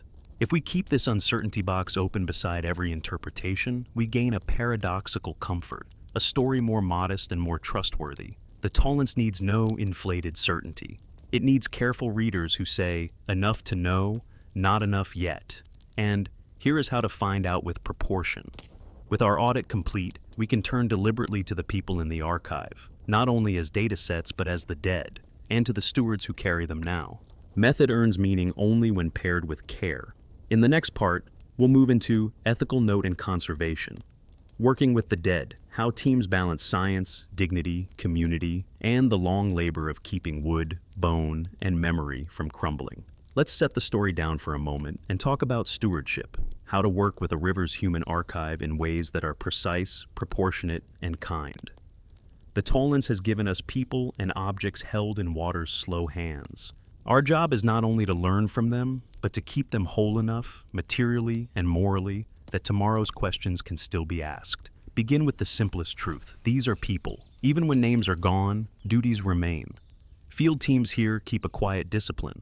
When a bone appears, the first act is not removal, but context. Photographs in situ, scaled and oriented. Notes on sediment color, odor, texture, on nearby wood, on the angle of entry for an embedded point. If a skeleton lies partly articulated, a small, clean path is opened around it rather than a broad cut. Sometimes the most respectful thing is to leave a portion in place, stable and recorded, rather than lift everything because we can. Retrieval is guided by a soft question. Will taking this change a conclusion, or only decorate it? Waterlogged contexts amplify that calculus. Bone lifts are cradled in the same water that preserved them, supported in trays rather than by fingers. Labels go on waterproof tags with redundant IDs, never on the person themselves. In the shade of a field tent, a conservator rinses silt gently, not to whiten, but to see, consolidants weight. If a surface is powdering, a reversible acrylic, often a dilute paralloid B72, is wicked in sparingly, with the understanding that every drop is an intervention that future analysts will inherit. For bones likely to yield collagen, consolidants near sampling zones are avoided altogether. The field tone is simple. Less is more. Document everything. Waterlogged wood demands its own patience. Posts and planks from the trackway come up black-brown, soft as cake at their edges. Left to air, they shrink and twist. Structure collapses as bound water flees. The first rule is wet custody. Wrap in damp cloth, seal from air, keep cool. Back at the lab, the long work begins. Desalination in freshwater baths if needed, biocide only when biology truly insists, then bulking the cell walls with a consolidant so that when water leaves, something remains to hold shape. Polyethylene glycol, PEG, is a common choice for freshwater timbers. introduced in graded baths and followed, often by vacuum freeze drying, to carry off ice from within without crushing the architecture. Alternatives, sugars, lactitol, have their own virtues and risks. Alum treatments once used on northern timbers are now approached with caution. Each plank carries a ledger of choices: how much bulking, what molecular weight, what drying schedule. The ethic is to choose minimally sufficient methods that keep options open for future analysis. Bronze speaks a different conservation language. In freshwater, chloride-driven bronze disease is less aggressive than in the sea, but burial soils can still seed corrosion. Fines are stabilized dry and cool, with soluble salts drawn off in measured soaks only if tests say they're present. Mechanical cleaning is a scalpel task under magnification. Chemical cleaning is rare and argued case by case. Before any blade or socket edge is touched, imaging, radiography, micro-CT where available, maps internal voids and lodged organics. A bent spearhead might still hold traces of its shaft. An arrow socket might cut pitch or fiber that can tell us how the fletching was tied. Cleaning that erases story for shine is a loss twice over. Destructive science, radiocarbon, isotopes, aDNA, proteomics, sits at the center of our ethical page. The rule set many teams now follow is plain: purpose first. Every cut must answer a question that could change an interpretation, not one already answered nearby. Decorative dates and duplicate isotope points are refused. Smallest necessary. For collagen dating, a few tens of milligrams from a well-chosen rib can carry the load. For enamel isotopes, a narrow trench along an already fractured edge, not a crown bisected for convenience. For aDNA, petrous bone or cementum is sampled sparingly and banked for future re-extraction if needed. Review, not impulse. A standing sampling panel, archaeology, conservation, lab science, and a community voice, approves sets in batches so one person's enthusiasm does not set a precedent. Archive the offcuts. Residual powders and chips are labeled and stored cold and dark. Today's offcut is tomorrow's method we haven't imagined yet. Chain of custody matters because trust matters. Every person and object gets a persistent identifier that travels with them through trench notes, lab forms, and publications. Metadata follow, not memory alone. GPS coordinates, stratigraphic context, photographs, pre-treatment, QC metrics, instrument runs. Open data is not a slogan here. It is a safeguard against repeated cutting by different teams seeking the same answers. A public, citable archive of what was tried and what failed prevents the quiet violence of well-meaning duplication. Display and storytelling are ethical choices too. How much of violent trauma to show, whether to present a pierced pelvis at full scale, how to caption a skull with a club dent. A calm rule helps. No sensational angles, no images chosen for shock. Context first, person before injury, and consent sought from local stakeholders on tone. In galleries, objects are raised to eye level rather than crouched in glass like trophies. In audio or video, narration avoids verbs that turn bodies into targets. If a child walks through, the adult beside them should be able to explain what they see without soft lies or hard boast. Reburial, who asks, who decides, how, and when, is an open question in many European prehistoric contexts without named descendant communities. Even so, local communities are not invisible. Farmers whose land holds the crossing, towns that carry the river's name, school children who will inherit stewardship, all are legitimate partners. Where long-term curation serves science and public memory, reburial is less likely.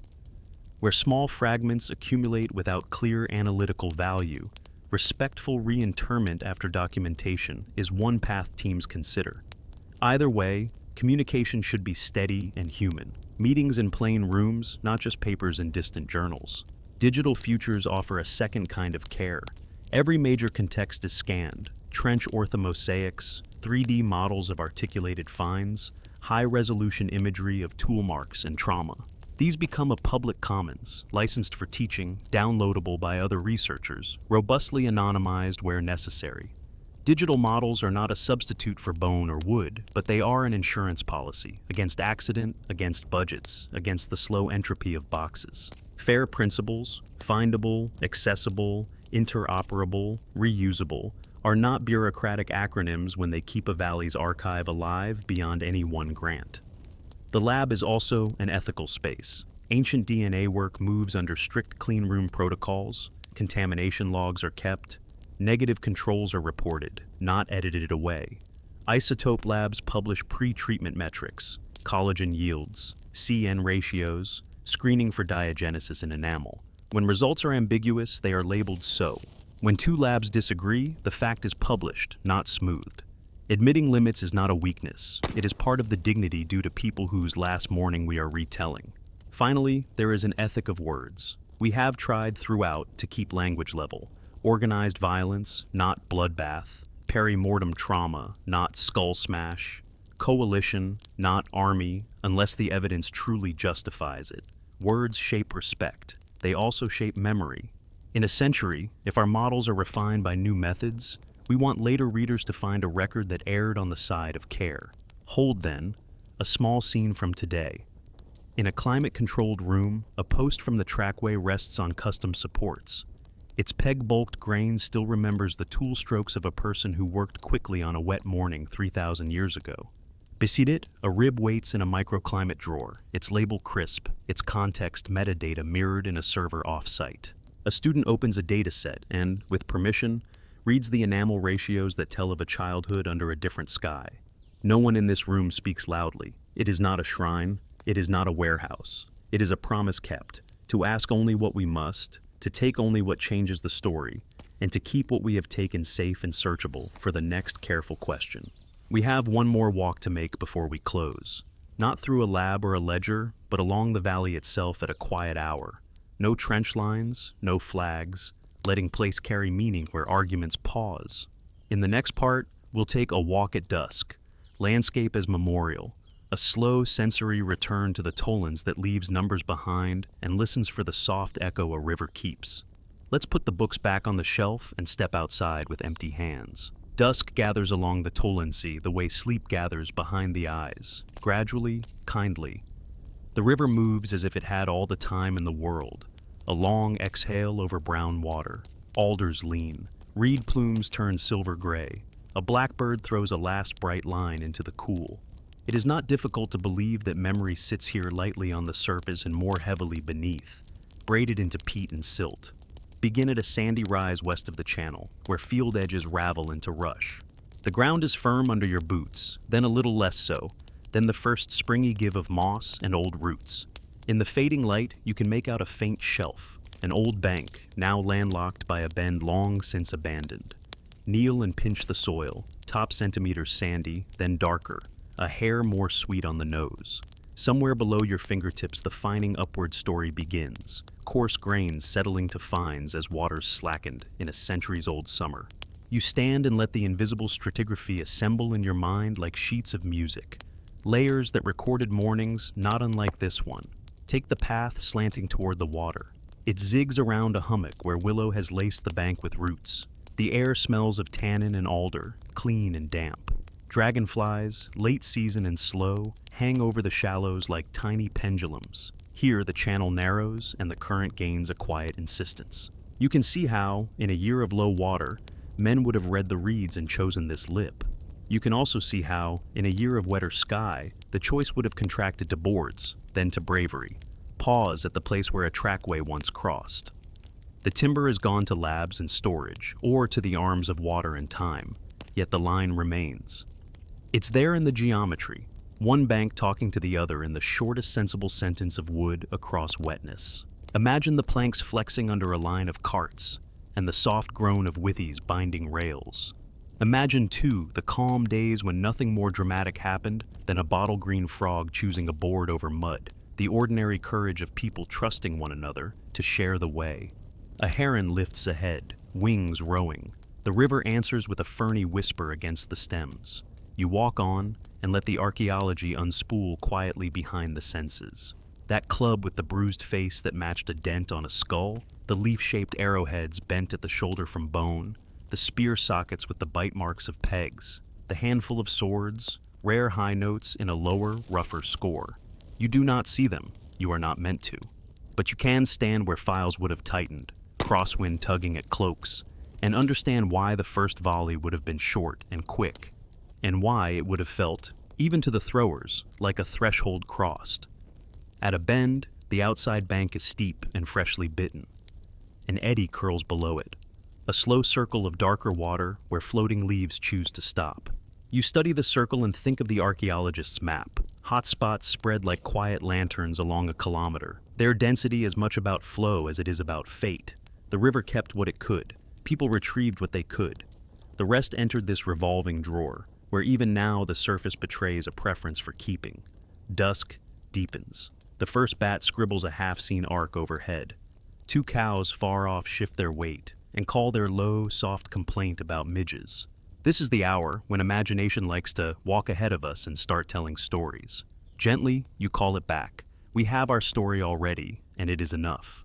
Organized groups met here, probably over a right, a passage, an interception, or a debt. The place was wet. The fight was close. Some men were locals, some were not. The dead lay where the river decided, and the crossing was maintained again, or abandoned, or recited according to a choice we will never fully read. For once, letting the unknown stay unknown feels like respect. You come to a low, dry knoll, a good camp spot for any generation. Grass runs sparse over sandy soil. The last of the day paints the blades in a copper wash. If people waited here, they would have watched the boards and their own thoughts. What do you bring to a crossing besides objects? Promises, mostly. You think of the gift chains we traced. Amber walking south, bronze walking north, favors walking both ways. At a ford, these chains meet and test one another. A refusal or a demand here is not a small thing. It tugs a web wider than the horizon. Turn east and watch the sky pale over the flatlands toward the backwaters of the Peene. Beyond that lies the brackish mouth that blends into the Baltic's gray, and beyond that the scatter of islands and capes where dugouts sheltered and traders learned patience. The Tollense is not a grand artery. It is a capillary. But capillaries are where exchange becomes breath. In places like this, history is less about big centers and more about the quiet logic of routes that thousands of feet insist on every season. The wind picks up. You feel a fine shiver come through the reed and up your shins, the kind of subtle chill that makes a person duck their chin into a collar. You close your eyes and picture the morning before the fight began, when men on either side stood flexing cold fingers and trying not to think ahead. A good part of courage is ordinary, just staying in one's place when everything in your animal body recommends the sheltering bank. It is a useful thought to bring home from a battlefield. How much of what we call bravery is simply holding a line between you and the next person because you both said you would. Continue downriver. The path narrows and then breaks. A small detour takes you out onto a cattle track that runs along the inner bend. The mud here holds the day's prints, hoof crescents, a dog's small, happy pocks, a boot that cut a neat V where the sole slipped and caught. The ground remembers better than we do, not forever, but long enough to learn from. Archaeology is, in its quiet heart, just attention paid across a longer interval than a lifetime. A scatter of late butterflies lifts from low thistle. Midges form a cloud and then drift apart like thought. If you listen very hard, you can hear the far road, modern tires on asphalt, a long snare drum roll the valley barely notices. So many crossings have stacked here over the centuries that the place hums with continuity. This is calming. The river has carried more than you can imagine and will carry more after. Our part is to read this chapter, treat the characters with care, and leave the book where others can find it. You stop where the bank shelves gently and the water comes up to boot top. Hold still. Let the surface settle. A single leaf floats past, brown and whole, a little server of messages. It glides into the eddy, circles twice, and slips back into the main flow. The scene is unremarkable, that is the point. Commemoration can be small, a pause, a breath counted to 4 in and 6 out, a quiet acknowledgement that people died here doing what their world asked and allowed. We honor them best by getting the story right, by keeping the words level, and by not using their mourning to make our own louder. As you turn back toward the rise, you look over your shoulder once, the way we do at thresholds. The near bank is already darker, the far bank holding the last burnish. Somewhere underfoot the posts keep their ring counts. Somewhere upriver, a field keeps its stones. Somewhere in a drawer, a rib wrapped in inert foam keeps its label and waits for a question worthy of a small new cut. The whole scene, field, lab, sky, feels briefly like one room. When you reach the dry lip and the wind falls, the quiet lands on you with the same light weight as sleep. You think once more about the core lessons the valley gave, that landscapes remember, that people move farther and mix more than we suppose, that most fights are fought by young men with calloused hands. That bias is louder than certainty. That care is louder than either if we let it be. You put your hands in your pockets and set off toward a warm light somewhere. In the final part, we'll gather our threads and close gently what the Tollense teaches without reaching, how to carry it into our own short routes, and a soft good night. Stay curious, stay calm, settle in for a last, even breath. We have walked banks and boards, opened boxes of uncertainty, and held tools to the light. We have read bones for movement and teeth for childhoods. We have kept the river's biases in view and the people at the center. Now, in this closing part, we'll gather the quiet lessons a modest North German river can teach, without hurry, without flourish, and with the same calm curiosity that carried us here. Lesson 1 is simple and deep. Landscapes remember, not with a single voice, but with layers. A bend keeps articulation, an eddy keeps ribs, peat keeps wood, sand keeps the shape of older flows. The Tollense did not decide to be an archive. Its chemistry and geometry just made it a better notebook than most. When we meet a place that remembers, the right response is attention. Patience turns mud into sentences. Lesson 2. People moved more and mixed more than we often assume for deep time. Enamel told us that some men learned their first words under different skies from the one that darkened on their last morning. Mobility here is not spectacle. It is the ordinary grammar of a world tied by gift and need. Amber out, bronze in favors both ways. When we think about the past, it helps to picture roads and water as conversations rather than borders. A crossing is where conversations get loud. Lesson 3. Organized violence begins earlier and looks humbler than our epics suggest. The Tollense fight does not need chariots, iron armor, or empire to matter. It needs files of men accustomed to labor and strain, carrying spears, clubs, bows, and a few expensive blades, meeting at a narrow place where law, who may pass, who may profit, who may refuse, ran out of breath. That picture is neither sensational nor small. It corrects a sweet misconception that Bronze Age life along the Baltic Rim was all quiet farms and shiny gifts. It was both gifts and guards, both feasts and files on planks at dawn. Lesson 4. Numbers work best as brackets, not banners. Our sober arithmetic pointed to hundreds engaged, deaths plausibly in the hundreds. Coalitions assembled for a cause we can constrain, but not title. Ranges keep us honest. They leave room for correction and still deliver scale. Larger than a village quarrel, smaller than the set-piece cataclysms of later literate ages. If a story requires a specific tally in large print, it is often asking more of the ground than the ground can give. Lesson 5. Methods matter, and so does showing the work. Radiocarbon dates tied into stratigraphy, dendro rings on trackway posts, isotope baselines built plant by plant, quarries walked across channels, photogrammetry stitched into measured skins. None of it glows, all of it accrues. When teams publish not just results, but pre-treatments, uncertainties, code, and maps, including the nulls, they invite correction and earn trust. The Tollense literature's strength is not in a single decisive figure. It is in convergences we can see because methods are transparent. Lesson 6. Uncertainty is not a flaw. It's the room where future learning happens. We resisted tidy motives. Was the fight about tolls at a maintained crossing, an interception of a moving group, a retaliation that drew allies? The evidence lets several stand. Each carries predictions that further work could test. Holding them side by side is a form of respect, for the dead, for the place, for the craft. We can live with not yet where not yet is true. Lesson 7. Ethics is a method. Care is not an accessory to science. It is one of its tools. Keeping waterlogged wood wet until a plan is in place. Sampling enamel along a broken edge rather than a clean crown. Archiving offcuts, consulting landowners and local communities, refusing to show a pierced pelvis at a sensational angle. All of these choices shape what knowledge survives and how it is received.